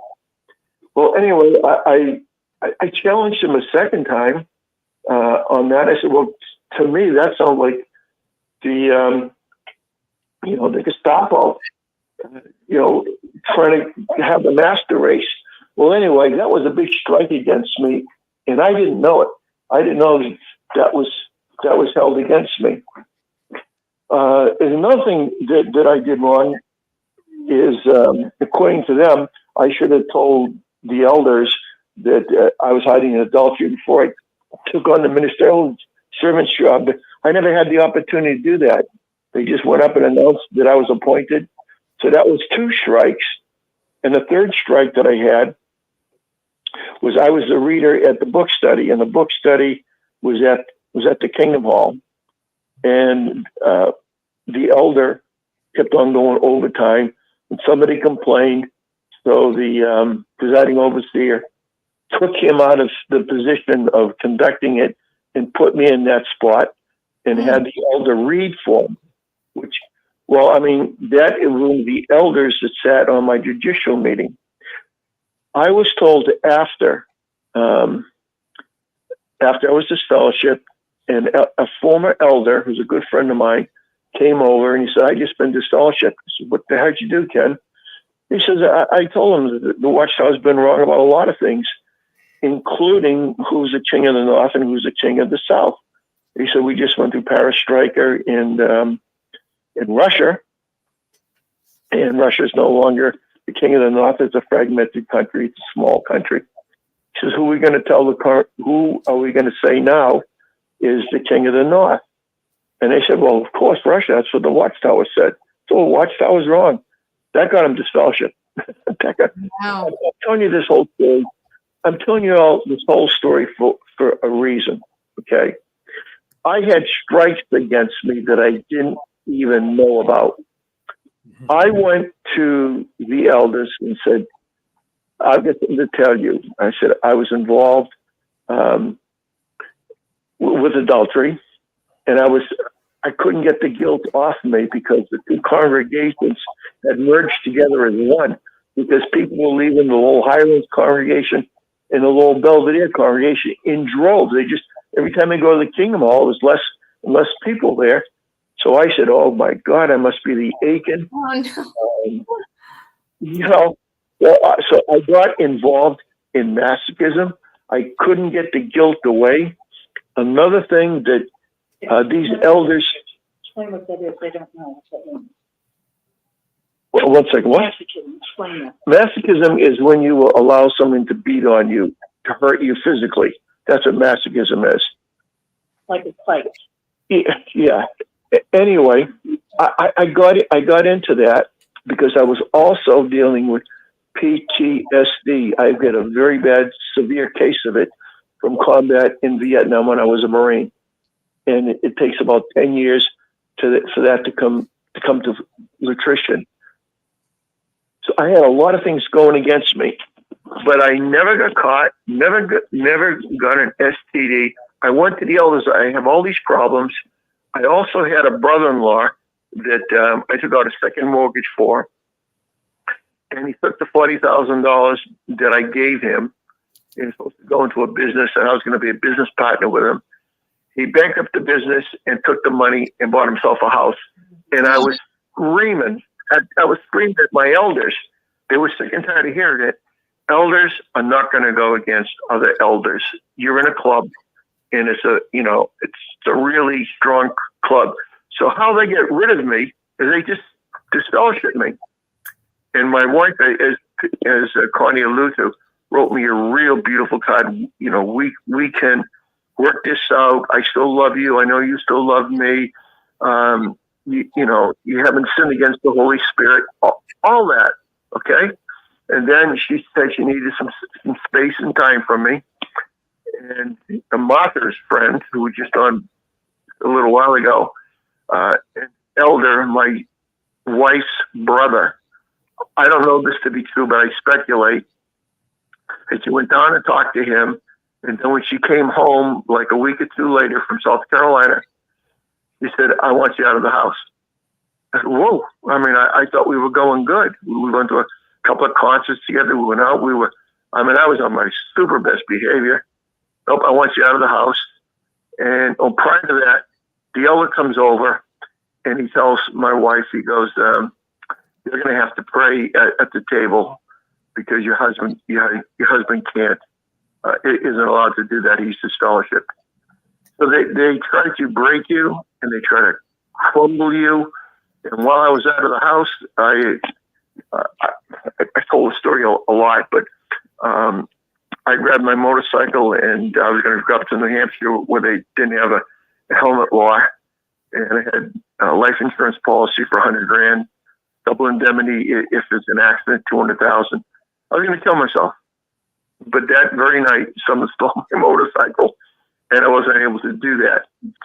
But that cult screw you up left and right. It'll confuse you, and there's cliques in it. There's nepotism in it. You can get away with some things if you're an elder and not with other things. Did you know that in the flock books, if you're an elder and you committed an adultery and you don't tell anybody for 5 years, You can tell you can tell the other elders, and you can still stay in your position as an elder. There's a lot of crazy stuff out there that you don't know, that you just don't know till you listen to Six Screens or all these other bloggers and on YouTube. We've been watching them. They're amazing. And what's this? YouTube channel. Yeah, YouTube channels. And there's just so much out there. And that's why we should be very indebted to Rick and Sue and Inez for all they've done to, cast a light on these elders. That's why they have these committee meetings in the back room where nobody else can be there except the person being persecuted and 3 elders. And some of these elders think they're so powerful. They're nothing in real life. They're house painters and they sell snap-on tools. They drive a school bus. But now they're big, big men when they get you in the back room. You're on edge. For the most part, I don't want to paint with a very, very big paintbrush, but for the most part, they're only educated in Watchtower. And we know that's a pretty bad thing. Star 6, if anybody wants to comment or if you want to ask me any questions, I'm free to answer. But I was disfellowshipped. I lost my wife, I lost my house, I lost my kids, I lost everything because I went to the elders. So if you're a JW out there and you're listening to this, take caution. Take caution. Yeah. Some elders are good. I don't want to paint all elders as bad, but it's like the wheat and the weeds. You can't tell who are good and who are bad till after you've gone through the judicial meeting. Some they just need to go directly to the Father. If you've committed a sin, go to the Father. Go to our Heavenly Father. And if you feel you need to confess it to your wife or husband, then do that. But there is no law that says that you have to. In the Truth Book, which is the biggest lie of all, it tells you that you can go to the older men if you're having problems. They make it a choice. It is not a choice when you're told that the congregation is breaking apart and people are leaving the truth. They're all going to die at Armageddon, and it's all on you. That is wrong. That's coercion, same kind of coercion they use when they have some of these blood transfusion, and they're sending in the committee, the liaison committee, to force you to do what they want you to do, even though your heart tells you not to do it. You know what, Rich, even in the 12-step groups that you go to, they have you find an accountability partner. And your goal is that you admit all your wrongdoings and you make amends when you can. And then you confess to one other person the exact nature of your wrongs so that you can be cleared. But you get to pick that person that you could trust. And, try not to use the name of the people that you did those things to so they don't have to report you to the police. Because if you don't use names, they can't know what you did. But you confess it all and then you're forgiven. And that's how they help you get through, what you've been through and the bad things we've all done, because we've all done bad things. And no one's, all have sinned and fallen short of the glory of God, So anyway, you confess to one other person. So I think that's the right way, for a woman, you go to a woman, you don't go to a man. I mean, I'm not stupid. I'm not going to go to a man and confess my previous, shenanigans when I was a teenager and all that. I'm going to go to a woman. So, that's what I did. And I think that's the right way. It's the godly way. And we all have secrets, everybody. So That's a good point. Anyway. Yeah, I like that lady that Connie mentioned early on that said she was an elder's wife, and she says, "Oh God, don't go to the elders." Oh yeah. See, years ago, you'd have reported somebody like that. You'd say, "Oh, she encouraged us not to go to you, brothers." But that is pure wisdom. That is so. I'm so admired of that lady who would say Yeah, me that. too. That would say, "No, no, no, don't do it. Your divorce Absolutely. ready to happen." Well, honestly, you know, this is crazy to me, okay? Because you guys know I'm not an ex-JW, I'm an ex-Worldwide Church of God.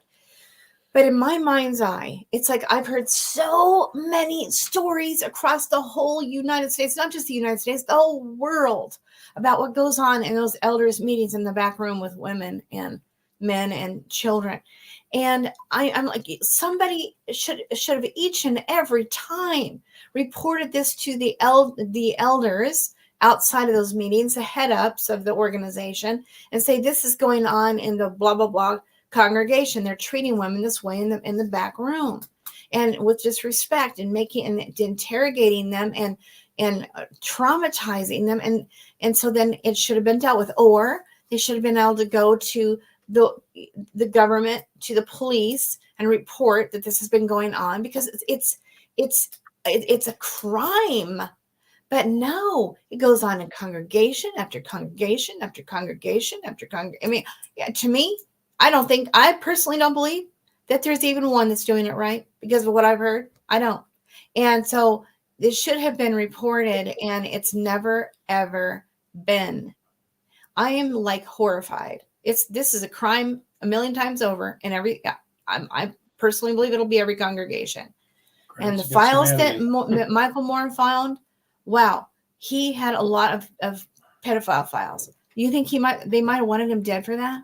He even told me before the memorial, he called me and he said, "Hey, Dan, use this name of this pedophile and call the congregation and tell them that you have a pedophile that's loose and there's going to be children around." And I spaced it out, and I wasn't able to call, but he warned me. He said, "My God, Dan, they've literally got an active pedophile that they have forgiven, running loose in the hall, that was going to show up at the memorial." Oh, sad. And he's like, "Please, Dan, call in." And I don't know, I got sidetracked or something happened. But anyway, but yeah, it's terrible. But these are words from people who've been there. We've all been through it. We've suffered with this governing body, education, their lack of education. And by the way, when Dan and I were down there, we found his grave site. There's a guy that was in the park, so happened, and he goes, "Oh yeah, I know where he is," and he showed us where he was.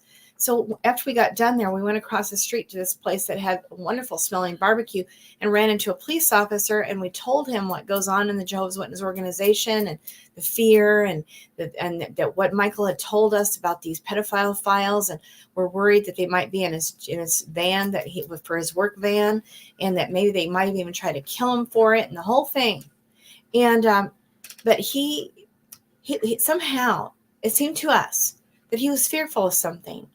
And when I called the newspaper of Tullahoma, Tennessee, and told them, "Why didn't you guys investigate this? Why is that not anywhere in the news?" And the guy just was irate with me, abused me. And I'm like, "What is wrong with you?" And so finally he admits to me that the lady who's the head of the newspaper is a Jehovah's Witness. And so we will not be investigating it, he said. And I'm like, "Oh my God, are you also a Jehovah's Witness?" It's like everybody's hiding everything in this community there in Tullahoma, is what it seemed to me. And anyway, I can go on, but something corrupt is going on there. I can tell you that. And Michael died for it, trying to do the right thing, just like you did, Rich. Sorry. You were trying to do the right thing by being honest with your wife. I commend you for that. I would have felt the same way she did. Oh my God, my husband actually confessed to me, as if I'm respected, and he wanted to tell me that he did something wrong. I would much more likely forgive, because I didn't have to find out. He told me, which means you're not going to do it again. And I commend you for that. God would commend you for that. People make mistakes. King David did, and he was forgiven. I mean, God loved him still to the end. So yeah, no, this is not being dealt with right, and that's all I'm going to say. One thing for sure is there's no prodigal son story. Grand coming home in the Watchtower. Even when you return after disfellowshipping, you're not really welcome back. There's always a shunning that continues. I know many people who came back in and they were always looked at suspiciously. And that's totally out of harmony with the Bible, because that scripture with the prodigal son, when that son returned, the father didn't even want to hear the story. He was like, you were lost, you're home, throw a party, restore. And we know in the Watchtower, it's punishment. It's, 2 to 10 years in the back of the hall. They say it's a month. They lie. They say you can wander around the hall. They lie. But the truth of it is, it's punishment. And it's non-trust for your duration. I mean, you've blew it. And so totally out of harmony, Yeah. One more thing about Michael too. I just want to say, look, we went to his beautiful home. We saw his beautiful children. We saw his nice, clean, truck that was in order. He was loved by his workplaces. Everywhere he was worked. So I don't care what they say about him in that whatever.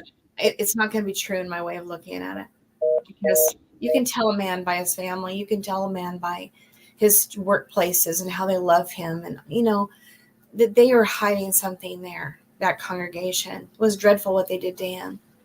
Anyway. So I don't know if anybody else wants to chime in. How about you guys? How we doing on time? Are we even still on? Oh, yeah, I guess we are. Yeah, live. I think Connie, Rich might have gotten kicked off. I don't know what's going on here. It says we're live. Are you still on there, Rich, Connie? You're in the show.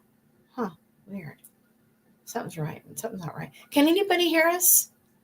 Maybe somebody could come on. Press *6 on your we can telephone. hear you, Angela. When Hold you on are one done second. talking, The press telephone line goes *6 to off mute yourself. every 6 hours. So just give Remember, us a when second. you are We'll get the unmuted. telephone line. Okay. And picks up on That's all what happens. voices The in phone goes background. off every 6 hours. So they're on We the hope you phone. So enjoyed just the give us a program second. We'll be tonight. right back in. You will now be And you placed guys are into doing a the great conference. job. You got a good audience tonight. A lot of people watching, listening in. So we're looking forward to what's coming up next. So just stay with us. Okay. Maybe she should go back out. Muted. All right, give us 1 second here.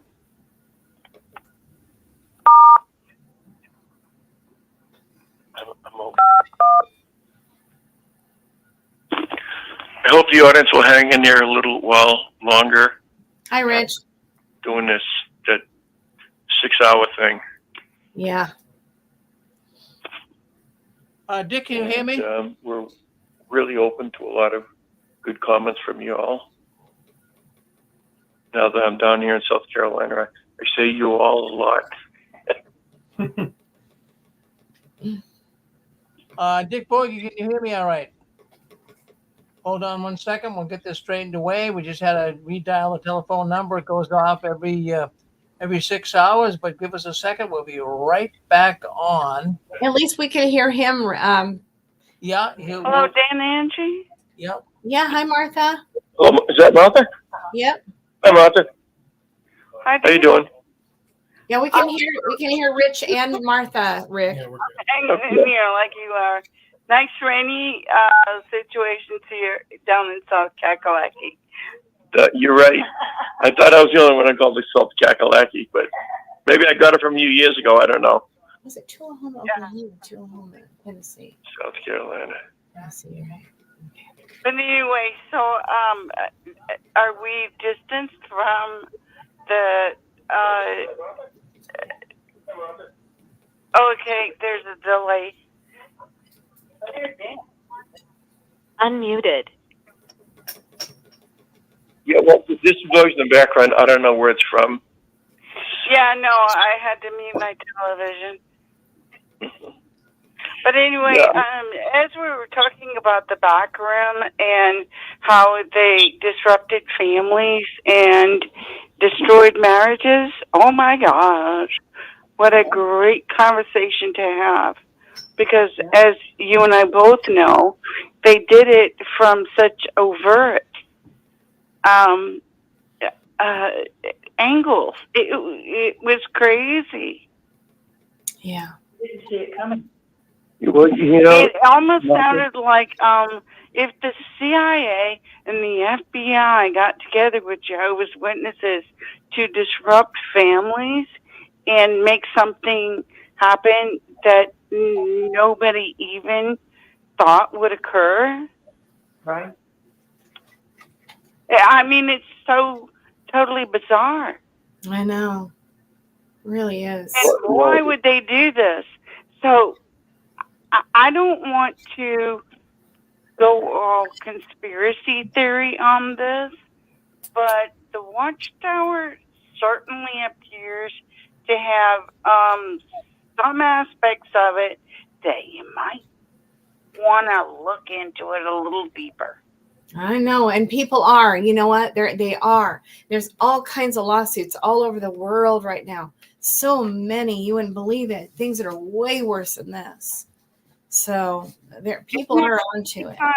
That, you know, we see it, but they're not even looking in that direction. It's like the diversion, aerials are so beyond. The Virgin Areas. Well, Mark, this is correct. You're definitely right on that. There is no love, and as I said earlier in the conversation, when you go to the elders, if they disfellowship you, let's say there's adultery, no matter on what side, male or female, doesn't matter. It's a very, very good chance that divorce happens after that. That's how it happened for me. Yeah. Exactly how it happened for me. They're not out to help you with your marriage. First of all, they don't know how. That's the big thing. They don't know how. And everything that they do, it has to have a quick resolve. You go to the elders, they make a proclamation, you're either disfellowship or not, and that's it. If you're having marital problems, it's not going to be done. You're not going to clear that up over a couple of weeks or a couple of months. You got to work on whatever the problem is. They don't try to repair the marriage. Right, exactly. Is what you're saying. And I agree with that. And I don't mean to interrupt you, but sometimes it takes you a little while to make your point. I know you do. I'm still waiting. I haven't made my point yet. I know, kiddo. Don't worry about it. No. I'm not putting you down as man. I'm just saying, this is a Richard thing. But I love all the things. Don't South Carolina. I'm from California. We just get right to the point. He just dances around. It's like, can you get to the point? We talk about Bostonians and they like to tell stories, honey. They like to tell stories. Richard knows Boston. He knows me. He knows that. Well, they love it. Well, Marianne, my friend Marianne was from Manhattan. Oh my God, it's the whole area. They love to tell stories. Oh my God. But you're in familiar territory, Connie. Honey, what I'd like to say is in reference to this, there's so much spiritual abuse with this organization, but I look at it this way. With spiritual eyes of understanding, the organization is not godly. There is no God. There is a cut of the system, the Satan, the devil is. So when you look at it in that perspective, that the way the elders operate in marriages and the way people are disfellowshipped and shunned and there's suicides and pedophiles, I mean, the whole picture, just look at the whole picture. The point I'm trying to make, it's an organization that's run by Satan, the devil. That's right. You tell it, Connie. The scriptures say, John 10:10, Satan comes as a thief. An angel of light. Angel of light, but he comes to kill, steal, and destroy. Amen. Kill, steal, and destroy your life, your marriage, your family, whatever. That's how you're able to really see this organization. What's said in Rich's case, and I'm sure Mia also in yours and anyone else listening, you know, Rich and Pam had 2 kids. They had 2 boys. And it's been, let's see, they were 10 and 13. Now they're 47 and 40, about 43, 44, something. I've never met them. But Rich hasn't seen them in all these years. And of course, the boys will never, ever know that he tried everything he could do to be able to keep the family together. And Pam's never going to share that. And then what's interesting is I live in California. May I make an offer here? Well, let me just say this, love. Let me know when my opportunity opens. Okay, thank you. Let me just finish. I'm from California and Rich is from Massachusetts, and we met, and now we live in South Carolina. One of his sons lives about 40 minutes from us. 40 minutes. And when we first got out here, we went past his home, and his son was in the driveway, and Rich couldn't believe how tall his son is, because Rich is pretty tall. He's 6'2", and his son is about 6'4". And we just thought we were going to see the house. That's all. Just the neighborhood and the house. And his son happened to be home. It was a Saturday afternoon, and the garage door was wide open. And it was like, oh, my God, I haven't seen my son Steven since he was... Wow. And he's in his 40s. I mean, this is what this organization does to people. Does to families. And there is nothing godly about this organization. It is all demonic. It's designed to kill, destroy, and kill your family. Amen. That's right. Your life and everything else. You have to see it with spiritual eyes of understanding. There is nothing godly here. There is no Holy Spirit and never has been in this organization. Nope. So we speak the truth so that people will wake up and move on and stop serving a corporation. And that's what we're doing. Go ahead, Mia. Well, I have to say that this is a global issue. Yeah. That perhaps Jehovah's Witnesses have a little handle on something that they have been developing for decades. But let me tell you, this is a global issue. And that there is a whole movement to destroy families and to tear apart every fiber of goodness. Okay? Oh, yeah. So do not let that escape your notice, that this is not just one cult doing this. There is an entire global movement to destroy families, reduce population, and this is all very demonic. Well, you know what that is, honey? You know what this is, Mia? That's an excellent point. It's the Antichrist spirit that's come on the earth. Something is happening, and if people don't wake up to what is really happening in this world, do not focus it on little cults. Little cults are springing up, and they're going to keep doing their little thing to participate in this movement. But don't lose sight of the fact of the bigger picture. Right. Exactly, honey. You're right. Because it is an age of deception, and people can just get caught up in their own little microcosmic world. But on a global scale, honey, it's happening everywhere, Connie. It is disturbing in a big scale, and we have to accept that. And I know things have been hard. We've watched this. Rich and I have discussed this for years on 6 screens. So has Rick. And, but it's on a small scale. When you go into the bigger picture and you see that it's happening globally, oh my goodness. But there is hope, honey. That's the thing I'd like to lead the audience to know. There is hope. Oh, sure. There's hope, honey. But you're absolutely right, Mia. You are. The people have to want to see. They have to really want to see what's going on. They have to. Some people don't want to see the truth, honey. Some people want to stick their head down in the sand You know, I don't see anything. I don't hear anything. Nothing. It's okay. It's fine. We are living truly in an age of deception. We've never lived in a world like this ever before. On such a grand. It's disgusting. Mm-hmm. Yeah. But there's always good. I've lost my family. I've lost everybody. I have no support system. How does that happen? Yeah. And then saying that they're Christian, right? This is the way God treats people. That's what's so appalling about all this. There's nothing godly about this organization or any other organization that treats people like this. There isn't Nothing. one. And our tax, I pay taxes. I pay property taxes on my vehicle and my house and everything. And what do I get in return?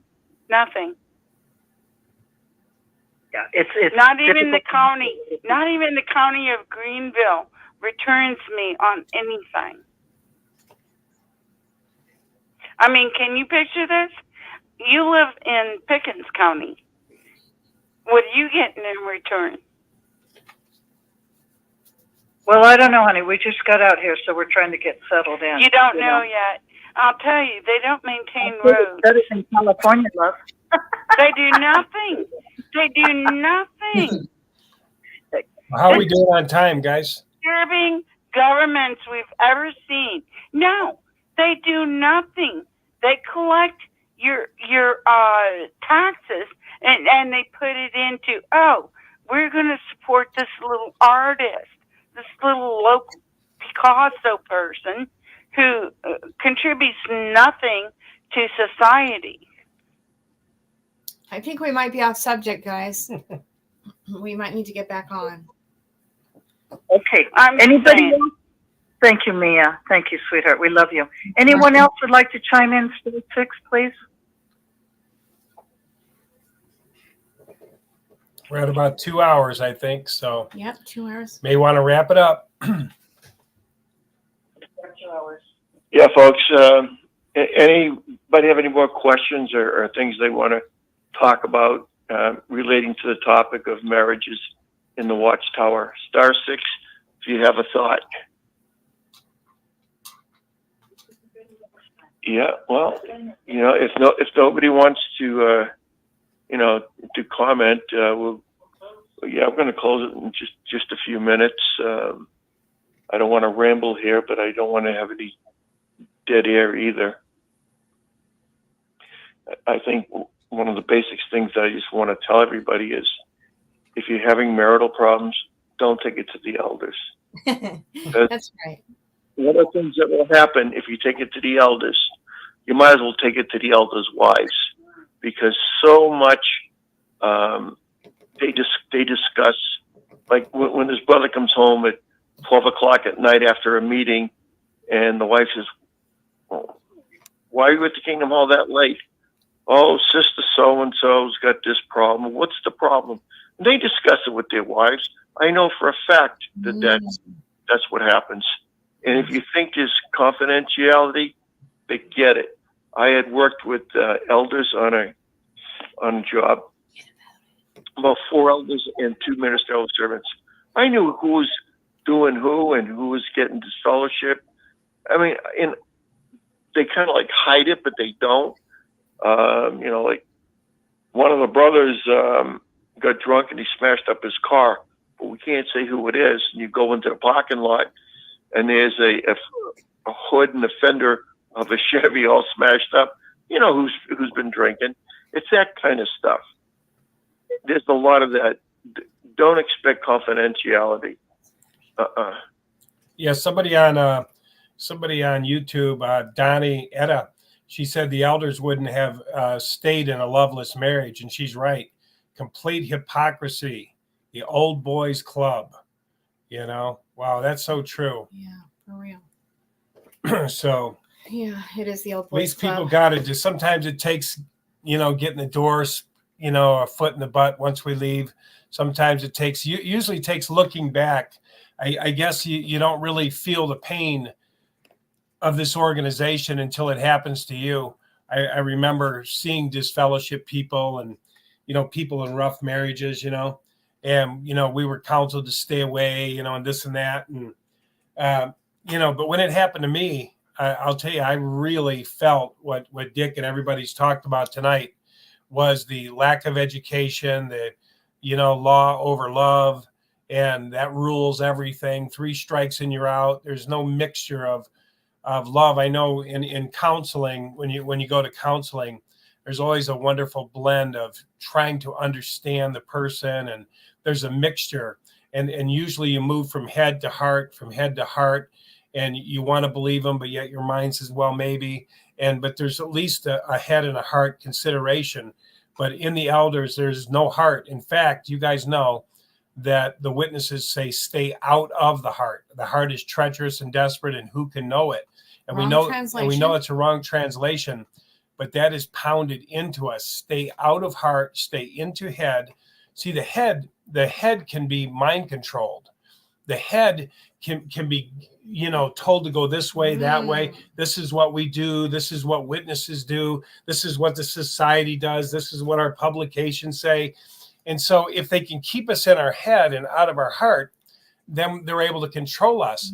But when we move into our heart, the heart says, man, that man over there sitting on the bump of the car is crying. He could sure use a hand up. The heart will say, go over there. The Watchtower will say, he's under judgment. Stay away from him. Kind of like the sister in the assembly that's looking at the phone and her mother's calling and her mother's pleading with her, please pick up, please pick up. Where does she move to? Her heart would say, answer the damn phone. Her heart would say, hey, Mom, I love you, right? The mind says, what did Jehovah tell me? What does the organization say? What does it see? There's no heart. And so Jehovah's will be done. Click. And Lord knows what that person's going to do. Seriously. Because a missing ingredient in all their counseling is the ability to show love and compassion. Yeah. And I haven't seen it. Maybe somebody's been in congregations that are wonderful and they have great elders. And you marry a woman because they all have the same movable parts. Yeah. That's what Dan was told by his uncle, who's an elder. Or was he a presiding overseer? He was an elder. He was up there pretty high.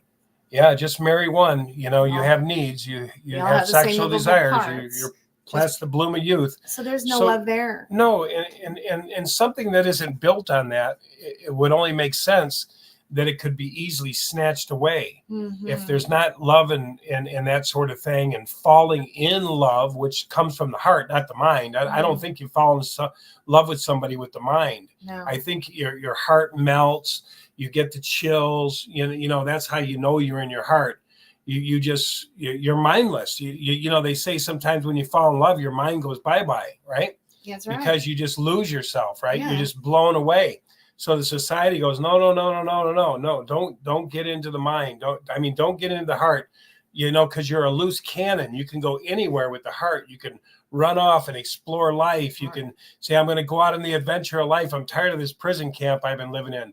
That's the heart. The heart will just take you out in journeys. The heart will, just this worldly woman will come in and like Angela and sweep me off my feet, and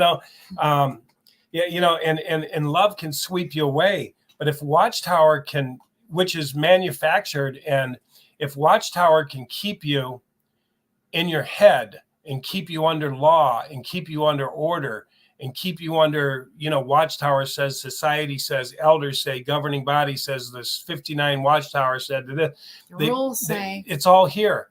And a love will not survive without the ingredient of love. I agree. Oftentimes you've had a reason, like with Rich, to leave your man or leave your woman, and love will say, no, I have a good woman, or no, he's a good man. He just made a mistake. And how many movies do you watch where your heart is broken when somebody forgives somebody? The whole world goes, please forgive her, please. He just made a mistake. This is such a beautiful relationship. Don't let it go. Come on. And he forgives her, or she forgives him, and they live happily ever after. And unfortunately, that's not the case in Watchtower. That wasn't the case with Rich. It wasn't the case with me. It wasn't a case with so many people that I know, because it's not built on that infrastructure. And like we've made clear in this podcast, the ingredients for a successful marriage are not in the shepherding the flock handbook. The ingredients come from the heart, come from wisdom, comes Holy from time on Spirit. earth, like a man counseling other man's children that's never had kids. You know, I would knock the shit out of them. I do this, I do that. You can't counsel. You can't counsel children off a handbook. You can't counsel teenagers out of a handbook. You need wisdom. You need time. You need, you need skill You need sets. Holy Spirit desperately. And so we just wanted to say that. I don't know what I was saying. And what you imagine, you guys, if counseling was all done with counselors saying, you need to drop from your head to your heart, dear. Come on. Or use both. Get out of your mind so much. And, not so much in the head. And drop in your heart. Remember, It's a skill. remember. It is. But anyway, that's not the Watchtower. Yeah, because you have your left brain where you're contemplating what they're saying. You're hearing the other side. You've got your right brain, which is your prayer. You're asking God, guide and direct me in this. And then you've got your heart. So you've got this sort of triune thing working, which is a system God put in you to use. And then you have experience and you have life skill. You have, wisdom. And when you put all that together, you got a chance of this marriage succeeding. But when you got robots that only come out of here, out of their left brain from what governing body has taught them, you got about a third grade education and you got a rule book and a manual and not a real counselor. So that's why it's no doomed. God in that. It's doomed to fail. And, God bless those that are still in there. Our hearts actually go out to those people who are in there because you don't really know what's going on until the door.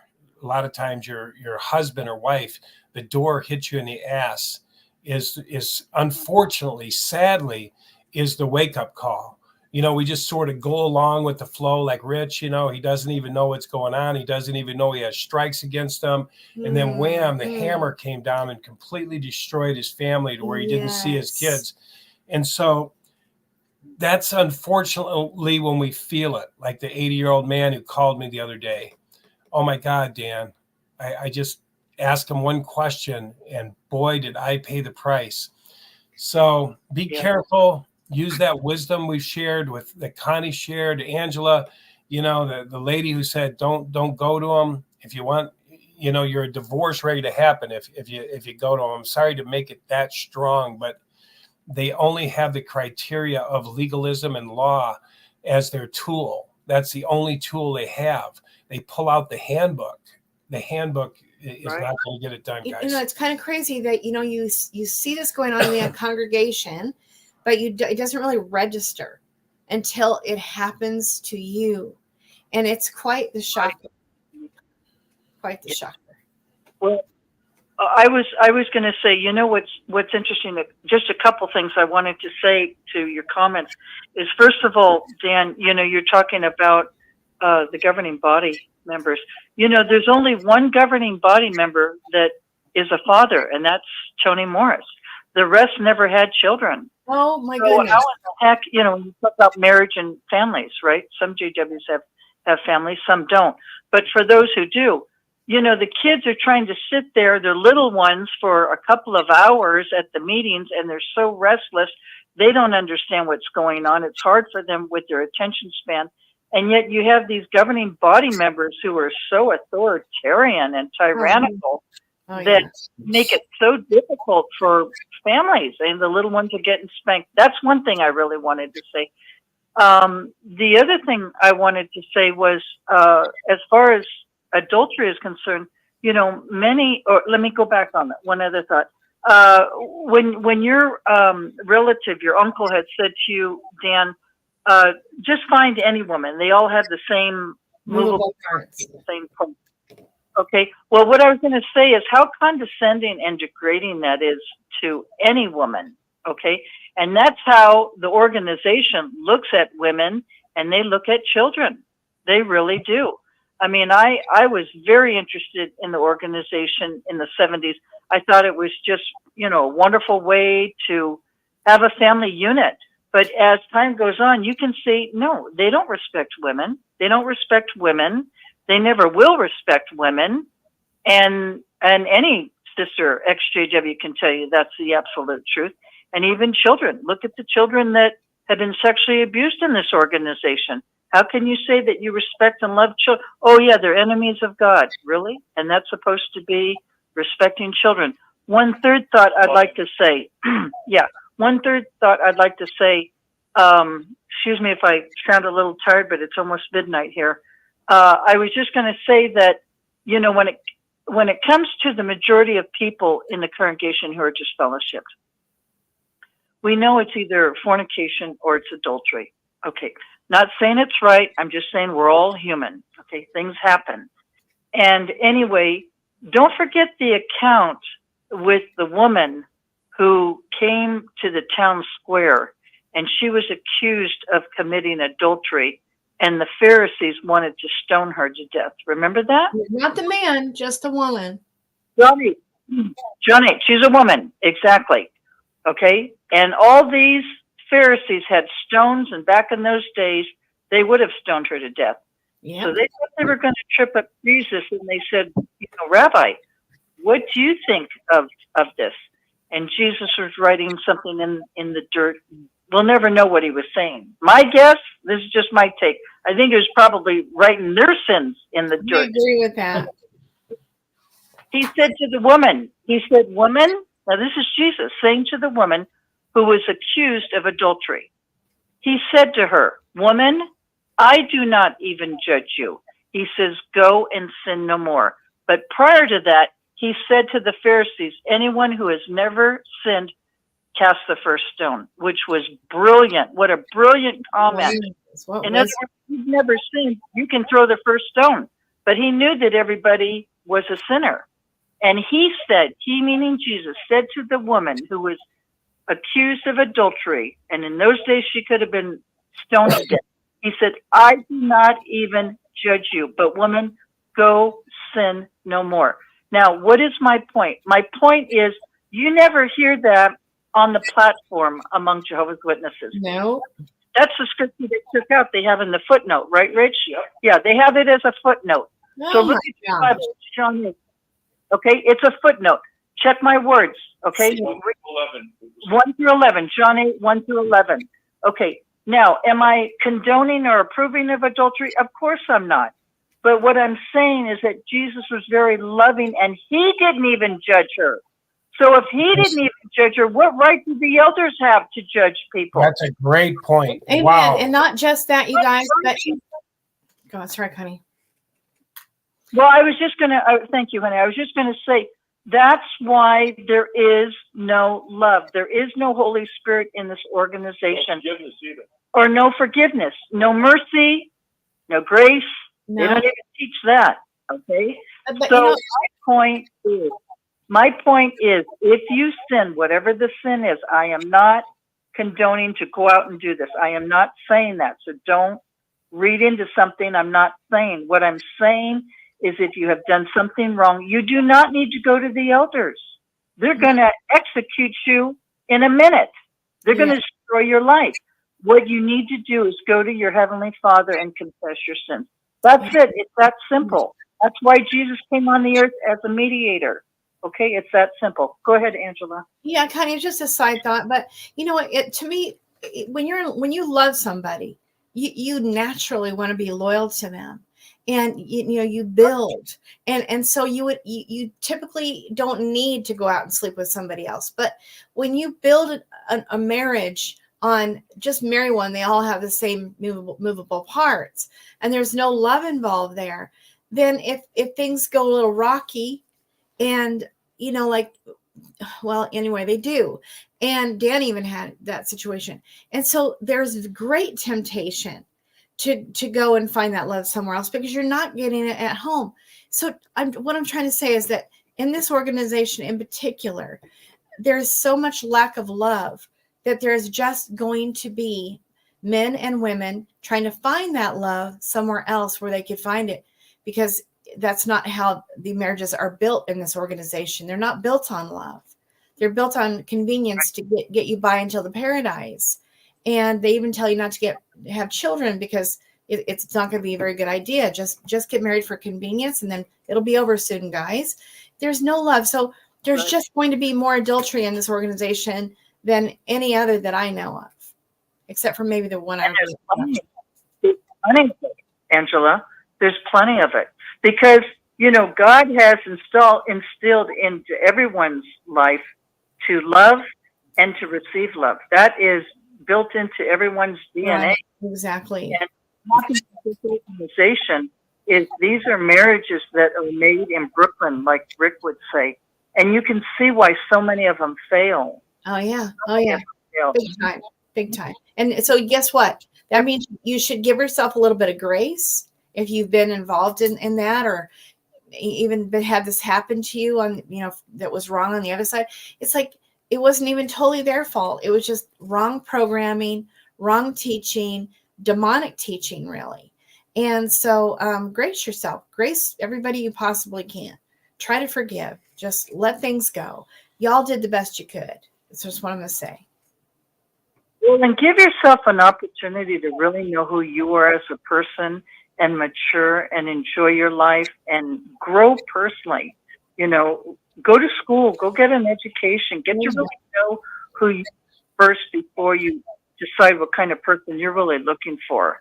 Yeah. Okay? 'Cause, I mean, I just got married to Rich. First time I've ever been married at 68. I was never in a rush to get married, okay? Because I knew that that was not the most important thing in my life. My own personal growth was very important. I wanted to have my own career. I wanted to have my own finances. I wanted to, you know, pay off my home. I wanted to do a lot of things. I wanted to travel. You know, I didn't have to be married to be happy in life. If I was going to be single the rest of my life, I was fine with that too. Marriage isn't for everybody, okay? And it isn't. So you really have to search your heart to figure out what kind of person you're looking for. And don't marry for convenience. That never works. Mm-hmm. It never works. Be sure it's for genuine love. I So was gonna say you gotta unlearn a lot. You know, when my uncle told me, and even the Watchtower, and I'm sorry, the Paradise book and different publications, they always made the worldly women look like filthy. They always made the man. I remember one in the Paradise book. The man was walking with his wife, holding his hand, and he was looking back at the girl in the miniskirt, and the miniskirt was looking back at him, and it always made the woman look like, you know, she's seductive and she's this. So when I got out of the Watchtower after, you know, my stuff, you know, I hate to say it, but I think a lot of the brothers are like a dog in heat. And, you know, maybe it's women too, I don't know, but I'll just speak for myself.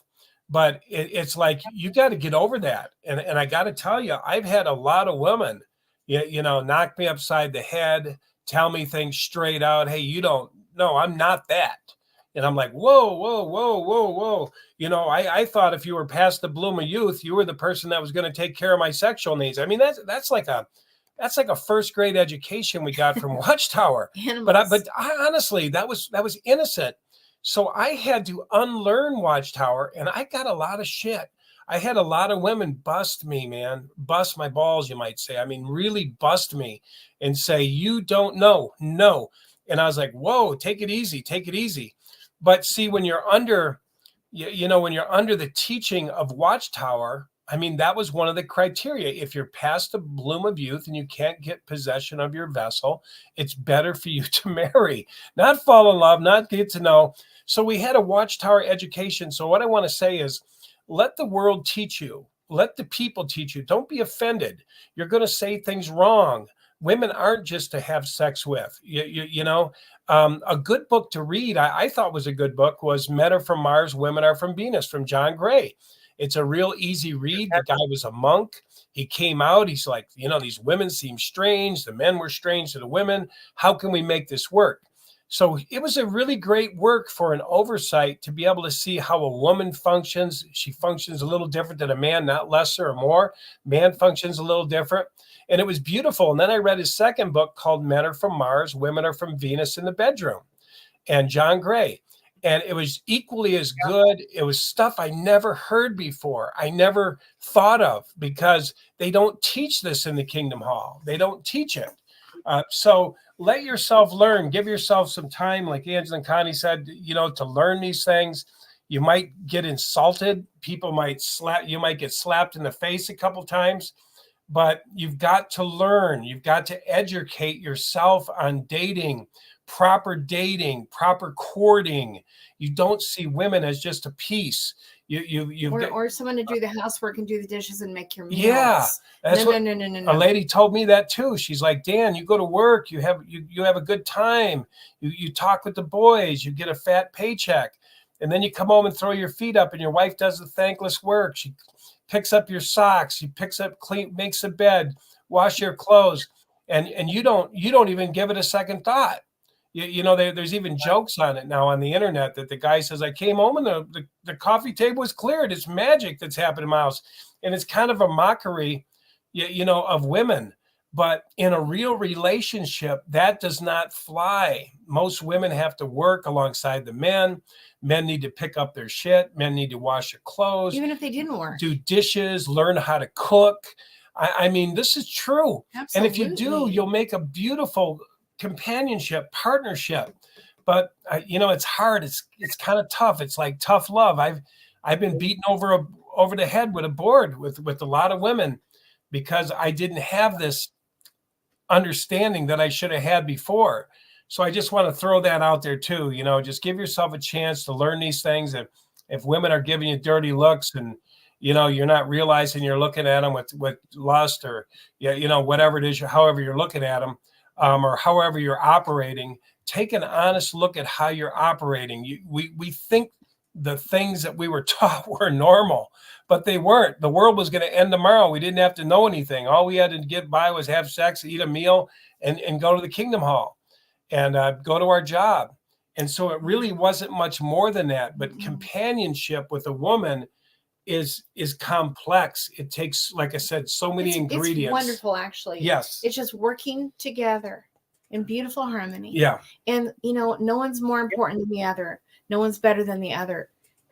We are both wonderful, and you give and you take, and you give and you take, and you both pitch in, and you both trying to make it as I don't mean to, it's not 50-50, but kind of sort of, but it's more like 100-100, right? Yep. You're both giving your 100%, trying to make life better for the other person, and so that they're not having to take the load or the burden. And everybody's doing their part the best they know how to do it, with trying hard not to be critical, but everybody trying really hard, and it works beautifully. Yeah, and you get to where you'll actually see, like, hey, my wife's washed the last couple of dishes. I'm going to wash them tonight or the rest of the week. Or my wife's cooked dinner, the last couple nights, and she looks a little tired. I'm going to cook dinner. Maybe I'll cook it the rest of the week or the next 2 weeks. I do that, don't I? Yeah, or do laundry. Or do laundry. When you see the hampers full, you just go in there and say, I can throw a couple loads in. We got a real fast washer, and it's like 20 minutes. Now, I can't get him to do any vacuuming. Hey, I don't know what to say, but he does everything I'm not trained there yet. I'm not trained or in dusting that. either. I'm not skilled in that. No. Yeah. Yeah, or dusting. Forget it. I think it's so wonderful because, Watchtower is so much into stereotypical roles for men and women, and that's not the real world. That's how you have a happy marriage. And, Rich and I talked about this extensively before we got engaged, that, there are two kinds of people. There are takers and there are givers. And the best arrangement you can have are two givers, because you're always thinking of the other person. And that's what Rich and I have. And it sounds, Angela and Dan, like what you guys have. And working together as a team, and just helping each other and looking out for each other. And that's what really makes a beautiful marriage. Watchtower doesn't teach that. No, they don't. The wife has to be submissive and she has to be under her husband's thumb. You know what? No, that does not work. It does not work. I think you put it in a great nutshell. You said Watchtower is not the real world. It's not. It's not. Nope. It's not, Dan. It's close. And when you look at it from, a Christian point of view, if he's really a Christian, he's going to really respect you very highly. Okay. He's not going to be condescending. He's not going to be degrading. He's not going to treat you like you're a red carpet. Okay. Which happens a lot in condescending, degrading relationships that are very unhealthy and they don't survive. And Watchtower, encourages that. They just do. They're just very unhealthy. Yeah, That's but why a lot of them don't succeed. I hate to say it, but as women do have to get our voices and stand up for ourselves and say, please don't talk to me that way. We have to do these things. And if we don't, it will just always be wrong.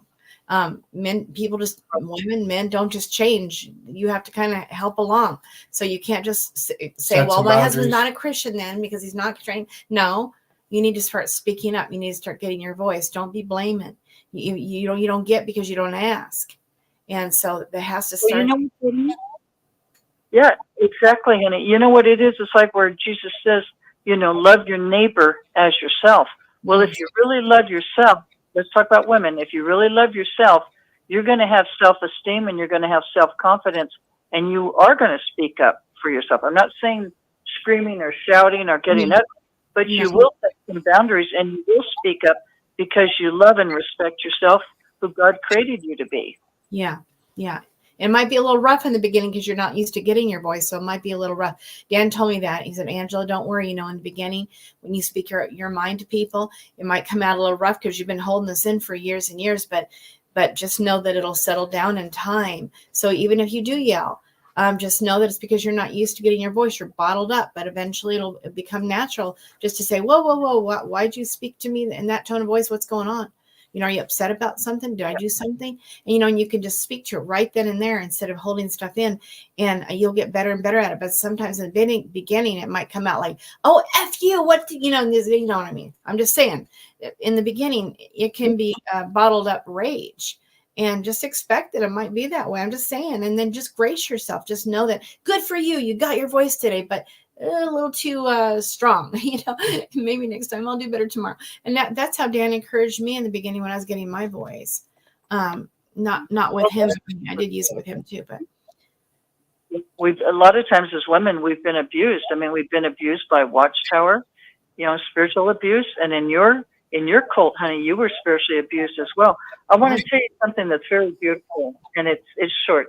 I won't talk long, but when Rich and I got married, with our church, it was so sweet. The pastor Dave and his wife Cheryl were there, and Rich and I've learned, it comes with age as well, life's experiences, that getting married and being married, I should say, because I've never been married, but it's an adjustment. It really is an adjustment to each other's ways and each other's habits and just all of it. It's just an adjustment. And it's a good thing. Two people's lives coming together, trying to blend them in harmony. And Cheryl had said something that I thought was so sweet. Cheryl, Dave's wife, just loved that couple so much, and gave advice. And it was a double ceremony. It was us and another couple. Yeah. I'd like to just share this because I think she and Dave have been married 47 years, long time. Anyway, and they're about our age. And anyway, she says, one thing I'd like to just suggest is that when you have a difference and, maybe there's a disagreement and your feelings are hurt and, there's a little bit of some rough edges, she says, just remember this. She says, before you go to sleep at night or anytime during the day, but how the scripture says, don't let the sun set in a provoked state, right? Because then things get worse and worse and worse, right? Satan will put a wedge in your marriage, and he just loves that. So she says, I would highly recommend just say to your husband or just say to your wife, I'm really sorry if I hurt your heart. I thought that was so tender. That's nice. Heart, I'm so sorry. I really am. And when you have two people that really love each other, and it's not a power play, right? You don't have a power play like I got one up on him or you're keeping score. None of those mind games. That does not come into a real, genuine Christian relationship. You're humble. I've even said to Rich, if I do something wrong, believe me, I'll be the first to say I'm really sorry, because I don't have a problem saying I'm wrong. I really don't. And Rich doesn't either. And nobody needs to call me out. I call myself out. I just really do. It's like, okay, I'm really sorry about that. I do. I even said that to him. And, we've done very, very well. But, you have to both be givers. You can't have one person taking and one giving, because what's going to happen is that the person who always is giving is going to feel used, and then you're going to get resentful and bitter, and that just doesn't work. So anyway, we're just so happy that we had this conversation with you guys tonight, Dan and Angela. We always love Great show. You guys should do this show more. You should have a series. Oh, thank you, Pixie. Oh, you're sweet. Thank you. I was hoping somebody was still listening. We were There are. rambling on by ourselves. A lot of people on YouTube. Oh, good. And I just wanted to say, too, one of the things we have to deal with, a lot of us that have been married before in Watchtower, is abandonment issues. And I had to deal with that, even with Angela. Angela would maybe want to do a timeout or say she needed some time to think. And I would right away think I was abandoned and my world had ended. And she'd say, I'm just going to have some coffee, but I do want to be left alone for an hour or something. And I will be back. And I will be back. And then when she came back, she would snuggle up next to me. And I was like, and vice versa. Well, we had to talk first, of course. Yeah, we had to talk. But the beautiful thing was that, see, again, love superseded, let's just end it, just end it. I've had enough. How many times did Jesus say 77 times 7? So that's something that I had to wrestle with. And I know a whole lot of people have to wrestle with, because when you get divorced in Watchtower, you're abandoned. And 90%, I would say, that end it the families are completely gone, completely evaporated. And so I had to deal with that myself, that I was going to be abandoned. In fact, the person who helped me when I left Watchtower told me, she said, Dan, I'm never going to abandon you. It's a lady who helped me get out of there. She says, I'll always be here with you. And she was. She said, I'll never abandon you. And that felt so good on me. Like, you're not going to leave me when I come out. You're not going to leave me. And no, and I know nobody on this channel would abandon anybody who's on here and needs lovingness and needs kindness and needs a hand up or whatever, you know what I mean? But yeah, that was just one of the things I wanted to bring up. Can I say something? Sure. Go ahead. Hello? Yeah. Hi, this is JP. How's it going? Good. Good evening, everybody. Or good night, everybody. Yeah, I was going to say, in regards, like, some people were talking about the governing body earlier and saying that Tony Morris, who's no longer a governing body member, he was the only person that had children as a governing body. And it's so bizarre that, you have these 9 leaders, and all of them, except I think Mark Sanderson, is married. None of them have kids. And it's even bizarre with Mark Sanderson, because he could very likely well be like, a 50-something-year-old virgin, And these men are going on giving advice to families, approving Caleb and Sophia cartoons, telling children how to spend their life, when these men have not even spent a day, probably even with their nieces and nephews, if they even have them. They have no knowledge of children or anything. Man. And it's just so weird and bizarre. That is. That's an excellent point. Excellent. People dictating their families and telling them how to raise their children, when none of these men have no experience with children whatsoever. Jeez. And I think it's just everything that's going on is just starting to wake up so many witnesses. For example, like tonight, I had a breakthrough conversation with my mother. She's 83 years old. I take care of her. She lives with me. And she's still a witness. I'm not. She knows that pretty much I'm an apostate. I don't agree with the organization. But she's very kind and nice, and we get along well. But she's very diehard for the organization. But tomorrow, my sister and brother-in-law and my other brother were all supposed to go out for lunch. And tomorrow is Cinco de Mayo. I'm half Mexican, so that's something we do celebrate. So we invited my mom. There's going to be mariachis there, all that. It's going to be a nice afternoon brunch with the family. So my mom was like, yeah, I think I'm going to go, but I'm going to go to the meeting, but I'm just going to stay for the talk, but I have to come home and change because I don't want to go to the restaurant, and my meeting closed. And I said, well, why don't you just wear some pants? And, she's from the old generation of witnesses. I mean, been a witness for over 50 years. She's 83. She got baptized in 1974 in January. So she came in with a whole 75 generation and all that. So she's very diehard. And I told her, I'm like, why don't you just wear some pants to meeting? And she was like, oh, no, I would never show up to a Kingdom Hall with pants ever. Habits are she's not happy with what's going on. She even said, did you see the new governing body update number 3 that just came out yesterday or something? And I said, yes, I did. She said, see, these brothers know what's going on. They're trying to correct stuff. I said, well, hold on a second. I said, these brothers just let everybody have the right to do pretty much what they want in modesty.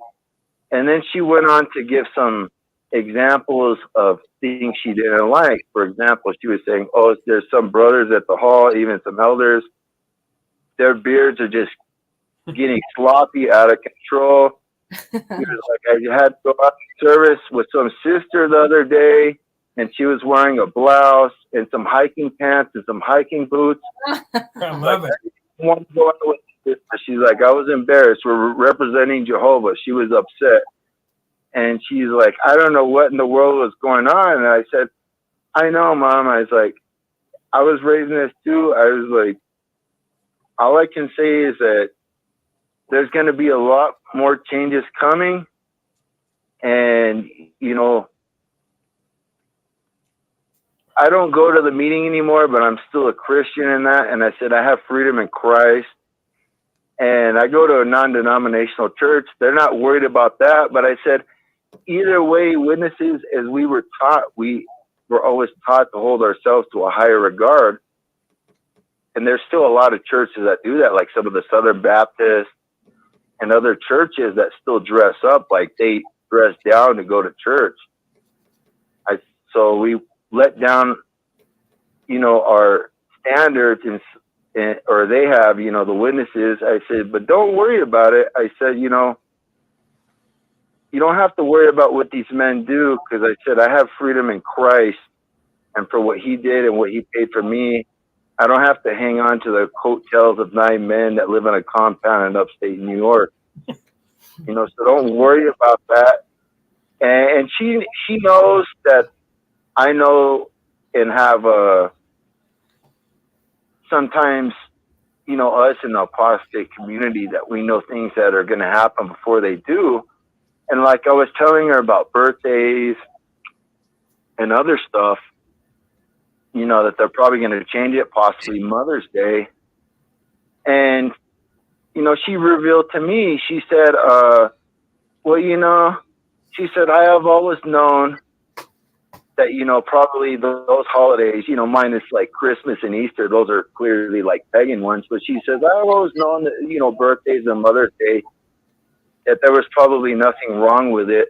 But, we just have to follow, the organization and go along with what they say. And I said, well, in that case, well, what you're telling me is that you know more than the brothers, because you knew all this time before them that this is always right, even with the standards of dress and other stuff.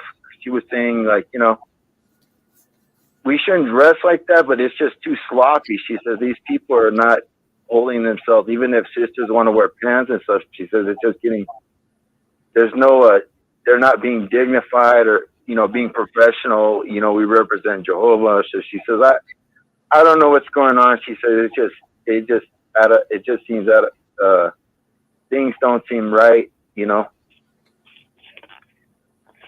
That's all I wanted to say. It was kind of interesting conversation I had tonight. Was, yay. Great point you brought good out. Conversation. I like the way you described everything. And you're JD, is that what you said? Yeah, JP, Jerry. Yeah, from California.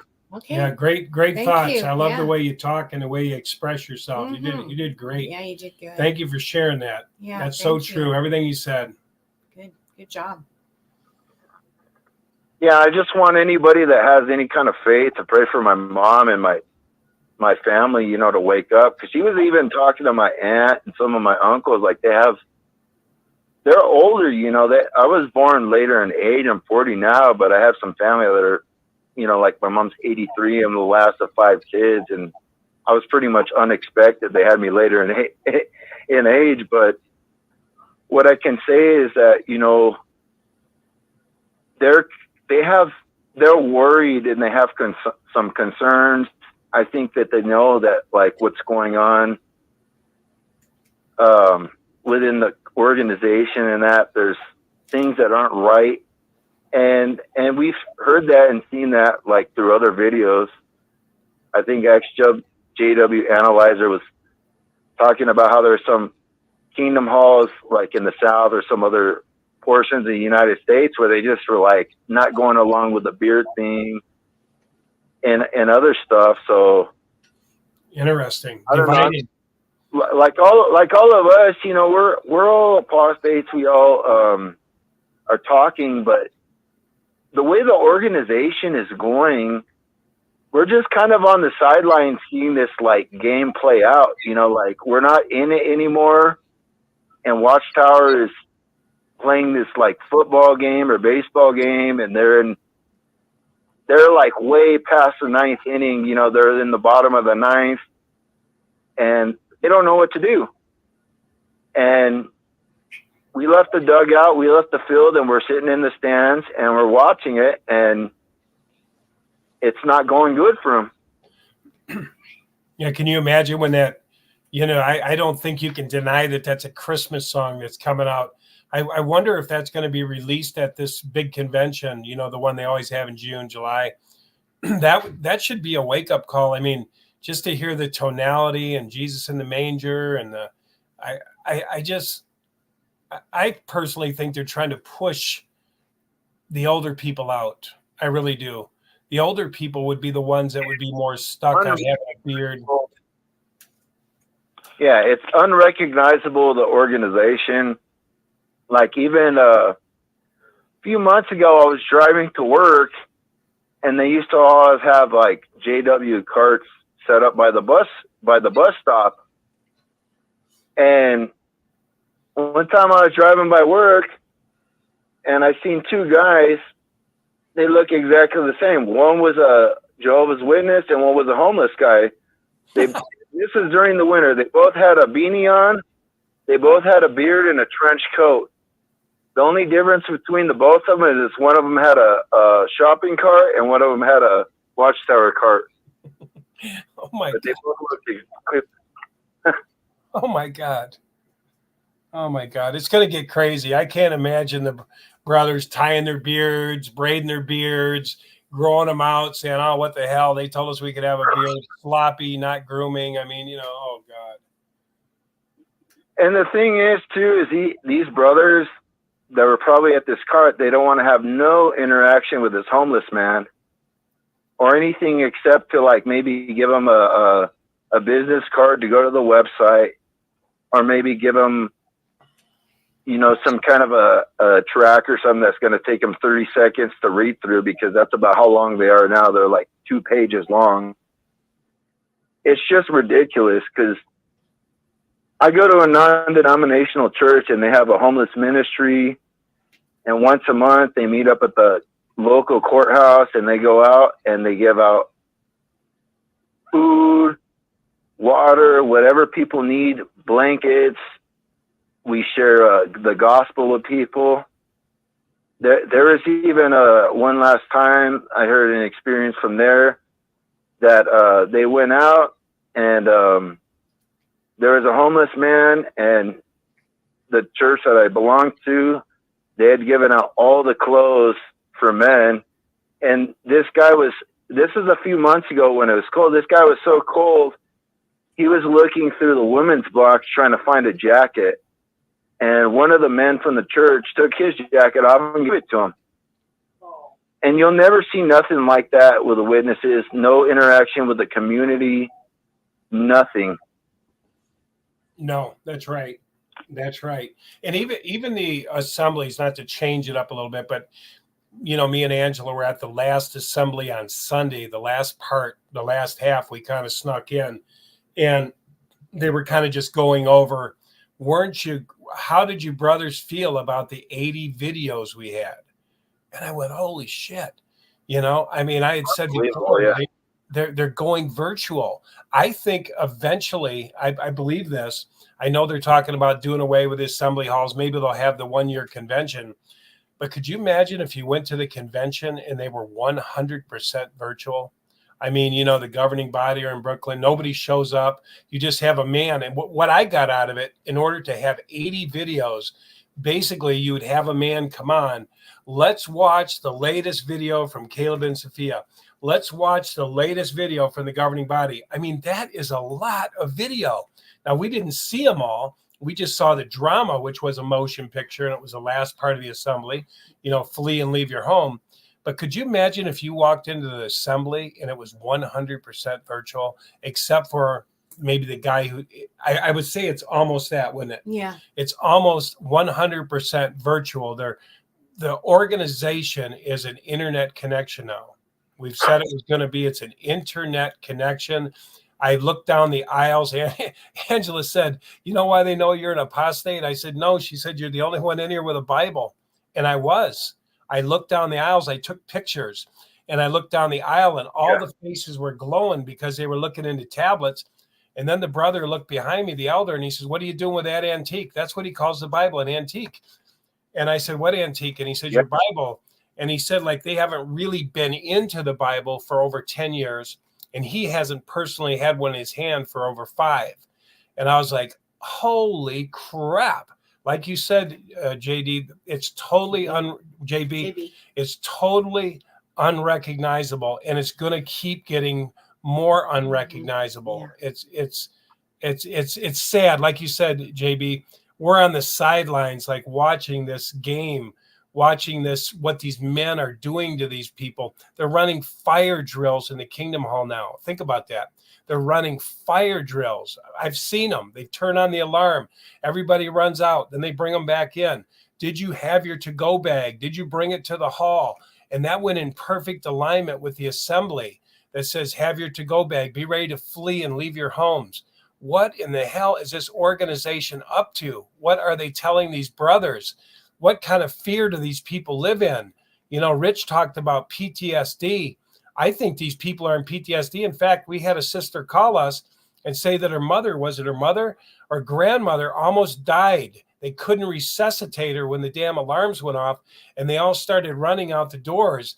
They're like, you know, I don't know if you've seen them. Look online, just type up Watchtower fire drills, and you'll hear these big alarms go off, and everybody's saying, go out this door, go out this door. They've got the people at a level 10 fear. I'm 1 to 10. They're at a level 10. And so they're just, see, because fear shuts off this. This is the executive decision part of your brain. Fear shuts that off. Yeah. So if they keep the fear high enough, they can keep the people. It's so unrecognizable. Like you, I went undercover for Rick last year to the convention in Long Beach, California.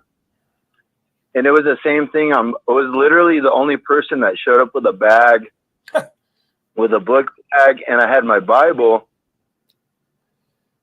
And what put me on blast from the attendants, they kind of searched me because I didn't have a badge. And they're asking me, what congregation are you from, and who do you know? And I had to give some names. It was just very weird. And then later, you know, by mistake, I shouldn't have went back to the same attendant. I went back to the same attendant because I wanted to get, you know, a program that they usually hand out. And I just couldn't find one because everything is like digital now. And there was only one or two tables in the whole convention that were in a very inconvenient place to get an actual real program that was like printed in paper. So I go up to this attendant and I ask him, I said, hey, where can I get a program? And he said, oh, it's on jw.org and just get it on your app. And I said, oh, I was hoping to get one on paper. And he says, well, let me see your phone real quick, and I'll show you where to find it on the app. And I said, well, I don't have the JW app on my phone. And then he looked at me like real crazy, and he said, you don't have the app on your phone? Wow. Like almost I was I wasn't a believer. And I was like, no, like when I want to go to jw.org, I just go to Google, and then I just Google jw.org and I go on there. And he said, well, let me see your phone. And then I was like, okay. And I handed it to him. He says, okay. He says, let me go to your Play Store. And then he opened it, and he's all, yeah, jw.org. And then he downloaded the app on there to my phone. Real nice. He handed my phone back. Says, yeah, the program's on your phone now. But he's like, if you want to get like one in paper, you can go upstairs. And he's like, they have one upstairs. And I was like, why didn't you just tell me that when I asked you where I could get a program? Oh my God. You know what else? They're so controlling. And then even when I had my Bible too, when I showed up, like I told him I have my Bible, and like the guy told me it's antique. He's like, oh, I was like, why are you carrying, like, why, it's like, oh, you didn't even need to bring that. It's like, it's all like, everything's on the app for the whole convention. He's like, it's really easy now. Like, everything's really easy. Yeah, it's so weird, you know, Dan? Like, and Angela, like, I know Angela was in the Worldwide Church, but, you know, Dan, it's just so weird. Like, the changes, it's just. There's one other way they'll catch you of being apostate in there. I'll tell you what I saw, too. Not only don't bring a Bible in, you know, next time maybe don't take pictures. We were the only one. Think about this, guys. You'd think everybody would be taking selfies and pictures of each other and stuff like that. Nobody had a camera. So when I put up my camera to shoot the stage, when I went like this, everybody started looking at me. And again, it was like the Bible thing. You know, I told Angela, I said, you know, did you notice when we were on break, nobody was taking pictures of each other? No. Nobody was filming. Nobody was like holding their camera up like this. You know, so I was like, oh my God, they've probably talked and said those people. I mean, this, you may not agree, but I think they said those people who come in that are filming everything be very leery. Because I didn't see nobody. Everybody had a tablet. Maybe they were taking pictures of their tablets. I don't know. But I didn't see nobody taking pictures of each other. In fact, I took some pictures of some Bethelites, and I'm like this, and I felt like I'm the only one, wasn't it? Right. No, it's true. We didn't see anyone. And, you know, normally after a convention, you've met all kinds of really cool people, and, you know, you want to remember them, right? So, but it just seemed like they had some sort of a thing that they made up or decided we're not taking pictures, guys. And it seemed to be a rule, is what it seemed to be to us. Yeah. But like you said, I felt like I was in that movie with, what's that movie? I can't remember. There's a movie where the guy he grew up as a boy, and he was in an altered reality. He was in the perfect world. And then at the end, he took that sailboat and he hit the side and he realized he was in a movie set. I forget the name of that movie, but man, the Truman Show. The Truman Show. Watch the Truman Show. Truman Show, yes. I felt like, honest to God, when I walked into that assembly, like I was in the Truman Show. I said, shit, this is too perfect. This is like, you know, everything, you know, the guys were walking up and down the line 2 by 2, counting the people on both sides. And, you know, and the timer was going off and they're getting ready to start. I said, man, this is the freaking Truman Show. This is an altered reality. Yes. We were like shocked. Like, this is weird. It's too pure. It's too perfect. It's too perfect. And it was freaky. I'm telling you, you know, there's just, you know. It was strange, yeah. Yeah. Strange energy, man. It was even weirder, Dan, than when we went than when I was going like maybe 5-6 years ago, because I just woke up 2 years ago. Oh, wow. But I had been call me for 8 years physically out, but mentally in. So I wasn't going to the meetings, but just all of the conventions and stuff. But really, if I go back 10 years ago when I was completely in the organization at the peak of when I was in, and to look at it now, it's almost completely unrecognizable. Yeah. Yes. Yes. And that's just like in 10 years. And I know you've been, I mean, I was born in 83, you know, third generation witness. So I was born in, and I've seen witness. I was a witness all through the 80s and 90s, and it was totally different than it is now, you know, by far. We went to door, we used the Bible. We didn't take them to jw.org. We took them to scriptures, and we had current events, and you know, we were ready to speak when we were at the door. We were ready to hold a Bible study.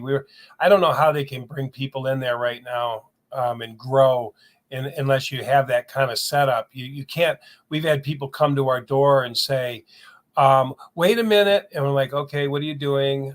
They have a big tablet. It's like, oh, they're witnesses. And it's like, we want to play you something from jw.org. And it was like mentally ill. It was, you know, we're Jehovah's Witnesses. Real slow too. And we want Slow you brain. to know we love you. And it's like, and this girl's smiling from ear to ear. And I'm like, lady, you have no idea. And really, Dan, like, what is a Jehovah's Witness? Like, what does that really mean? Because honestly, like, what Jehovah's Witnesses are using their publications and their books now is they don't use nothing the same that we used when we were in, like, for example, like nothing at all. Even the songbook, even the Bible, it used to be the black or burgundy Bible, and now they have the silver sword. And it was like the Live Forever book, the Knowledge book, all these books we had, they don't use none of those books. Basically, like any book that I was baptized with, any book that we ever used, they don't use anymore now. And that's including the Bible, the songbook, everything. And then the prior generation, the family before me, they had the green Bible, the pink songbook. I mean, this is like, nothing is consistent. Everything changes. Yes. Yeah. And now when you show up to a convention, now they're even questioning you, like, well, you brought your Bible? Like, oh, you must not be familiar. You know, you must have not been to meeting in the last 10 years. Right. I'm a freak if I have a Bible in my hand. Right. You know? That's true. You know, I'm a spy, you know, because I have a Bible. Right. You have to bring a fake tablet if you Even go when you go to the church, Dan and Angela, when you see a lot of car crashes, people like, especially Christian ones, they'll show up with their Bible, and the witness on the cart, they don't even have a Bible with them. Yeah, that's right. And the guy's like, well, I want to show you something in my Bible. And the guy will have like a New King James Version. And then the people at the car is like, oh, well, I have my Bible on the tablet. And, you know, it's like, that's not a Bible. And they're like, well, you know, we can get it on jw.org. It's like, at the end of the day, if you get your stinking tablet and you get my New King James Version, and you take it to anybody and you show them and you say, hey, which one is the Bible? They're always going to point to the real Bible. I don't care if you can get it on jw.org or whatever. You guys don't have a Bible with you. At the end of the day, yeah, you can access the Bible on your tablet, but at the end of the day, it's still a tablet. You guys don't even carry a Bible with you. You guys don't even carry a Bible to the conventions. It's pathetic now. Well, they don't even try to engage. You know, when we've driven by the carts, they don't even try to engage. We've walked by 2-3 times, and they just talking to each other. Or they're on their cell phones. They're just you know, doing time. Mm-hmm. And I was real surprised when I filmed the brothers after you know, the lockdown. I was real surprised that the witnesses started back a year after everybody else. I actually asked my uncle, who's pretty high up in the Watchtower, I at my brother's funeral, I said, you know, hey, Neil, how come the Watchtower, since we had it beat in our head that not to forsake the gathering of ourselves as some have the custom, but all the more so as you behold the day drawing near. And I said, you know, that was beat into us. We didn't miss a meeting. I mean, we had to be sick and stay home if we. And I said, the Watchtower, I said, started 1 year after everybody else, meaning after all the churches went back. The Watchtower was even longer than that. And he said, well, we have more money. We have more money. We didn't have to go back to run collection plates like the rest of the churches. What a joke. Yeah. And I asked these kids, we went to the Kingdom Hall, and I said, I got to ask you guys something. During the lockdown, I said, did you guys see each other? And they said, no. I said, no, now tell me the truth. And I had a camera on them in front of the Kingdom Hall. And I knocked on the door, and they opened it, and they all had masks on. They were cleaning. And I said, I just got to ask you, did you guys seriously? I remember that video, yeah. And they said no. They had not talked to each other, seen each other. Maybe they talked to each other on the phone, but they had not seen each other in over 2 years. And I thought, I saw that video. It was so sad. It was so depressing to see those poor brothers. Oh, I know. It's terrible. Oh, I'm going to fix up the Kingdom Hall. I remember seeing that video. And you're asking them, like, what? Why in the world, like, haven't you guys opened up? And why are you guys, you know, oh, we're just trying to be safe, protect people. And, yeah, it was a very, I just, when I saw that video, you just feel pity for those young brothers. And they were all a bunch of young guys that you talked to. But they were. Really young. And I asked them, what happens if they sell this Kingdom Hall you're fixing up? And they said, Jehovah's will be done. And I thought, we're talking. It's terrible. Yeah, God bless you for talking to those guys, you know, because you might have put anything to wake them up, you know.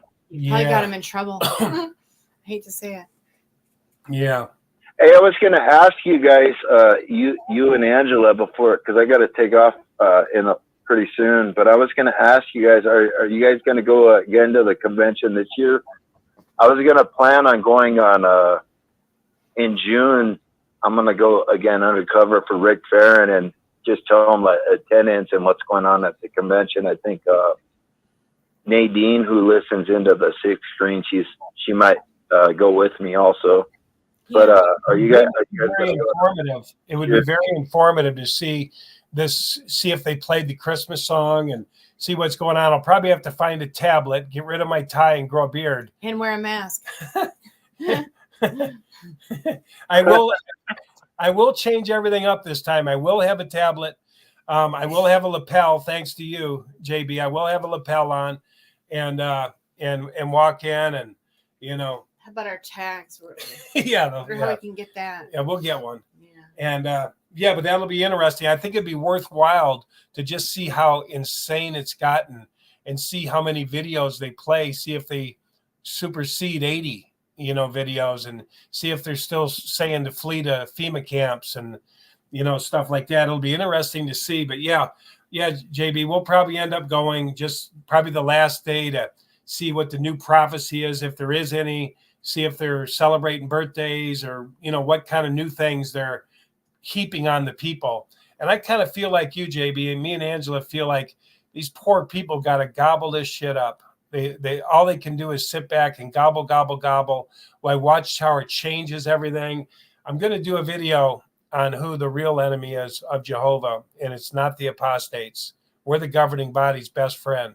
I'm going to do a video, my next video. You know, I don't know why you couldn't go to the convention and just say you just kind of wanted to see what goes on at a Jehovah's Witness organization because you heard about them from some, I don't know, carts that were in your neighborhood and you just kind of wanted to find out about it. So you just thought you'd show up and see what they would do. Yeah, right? Good point. You don't have to say anything. You're absolutely right, because they do advertise it on their website and they do have a campaign. Like I know my mother, even they're planning on like going on a campaign and passing out invitations, just like how they do with a memorial. Right. So we don't have to plan anything. I was so disturbed last time I went because I was dressed like a Jehovah's Witness. I was wearing a suit and tie. Us too. You know, I just wear a mustache. That's my style that I wear. But they didn't have beards at that time. And I had my book bag, and I still got stopped, and they were questioning me why I was there. But I know, like, when you guys went there last year, you guys didn't really get questioned going in. And I No. think maybe it was because you guys went in as a couple, and I just went in by myself. So maybe, going in as a couple, it seems like, but you look like, I don't know about now, Dan, like, you don't look much like a witness. You don't have a beard anymore, so I don't know. But last year, They probably won't. You know what else too? I'm trying to think. We went in a little bit early. Yeah, we went in just a little bit earlier than everybody else, so they weren't kind of like so much on guard. And we just kind of sat around until everybody started showing up finally. But you know one thing interesting, like JB said, Mm. that one elder did take notice of us, and Yeah, he he never did. stopped talking to me, and he did the same thing as you. Let me show you how the app works. Let me show you how jw.org is. Let me show you. Here's our app. Here's my what is it called, tablet. Yeah. And he just kept giving us instruction. You know, I think next time I'll just say, no, thank you. I'm just checking it. I just want to see what you guys are all about. Thank you. No. I'm going to do more filming next time. I'm not going to be as codependent. I'm just going to film, and say I am who I am. If they kick me out, just say, hey, I want to film that Christmas song. And film the people and see if they're singing it. Sounds good, Dan. We'll just say we're just visiting, right? Yeah. But we got along with them. Honest to God. Interrupt for a second. Connie, we're going to go to bed. And I want to thank Dan and Angela for coming on to DC. A lot of people have learned a lot from you guys. And I hope the program that we've done tonight. And I would say this in imparting. One thing I've learned taking a course in divorce care is that you tend to bring your baggage from one relationship to another. If you're a JW, you're going to bring a lot of baggage from the Watchtower. You have to find a way to get rid of that. A lot of churches have free counseling by people that know what they're talking about. Try to find them, or if you have a good insurance plan, get with a psychologist or a psychiatrist, because there are Christian counselors out there that'll get you out of cult thinking. It's so important, because if you bring cult thinking into a new relationship, your relationship is going to end up on the rocks. I could almost guarantee you. Again, thank you, Dan. Thank you, Angela. Thank you, guys. Thank you everybody. so much. Rick wants to keep it going. Yeah, if Rick wants to keep it going, we're going to bed. It's I want to go to bed. Yeah, we should probably wind her down. We thank everybody, JB, everybody, Pixie, everybody who came on. Thank you, Rich and Connie. Thank you guys so much. Mia. Thank you. Everybody have a blessed night. Thank you. Thank you. Thank you. Good night. Good night, Rick. Thank you. Thank you, Rich. Thank you, Connie. Yeah, thank you, guys. Good night, John Boy. Good night, Mary Ellen. And governing body, kiss my A. No, sorry. That wasn't a very good way to end, was it? Sorry. Good night.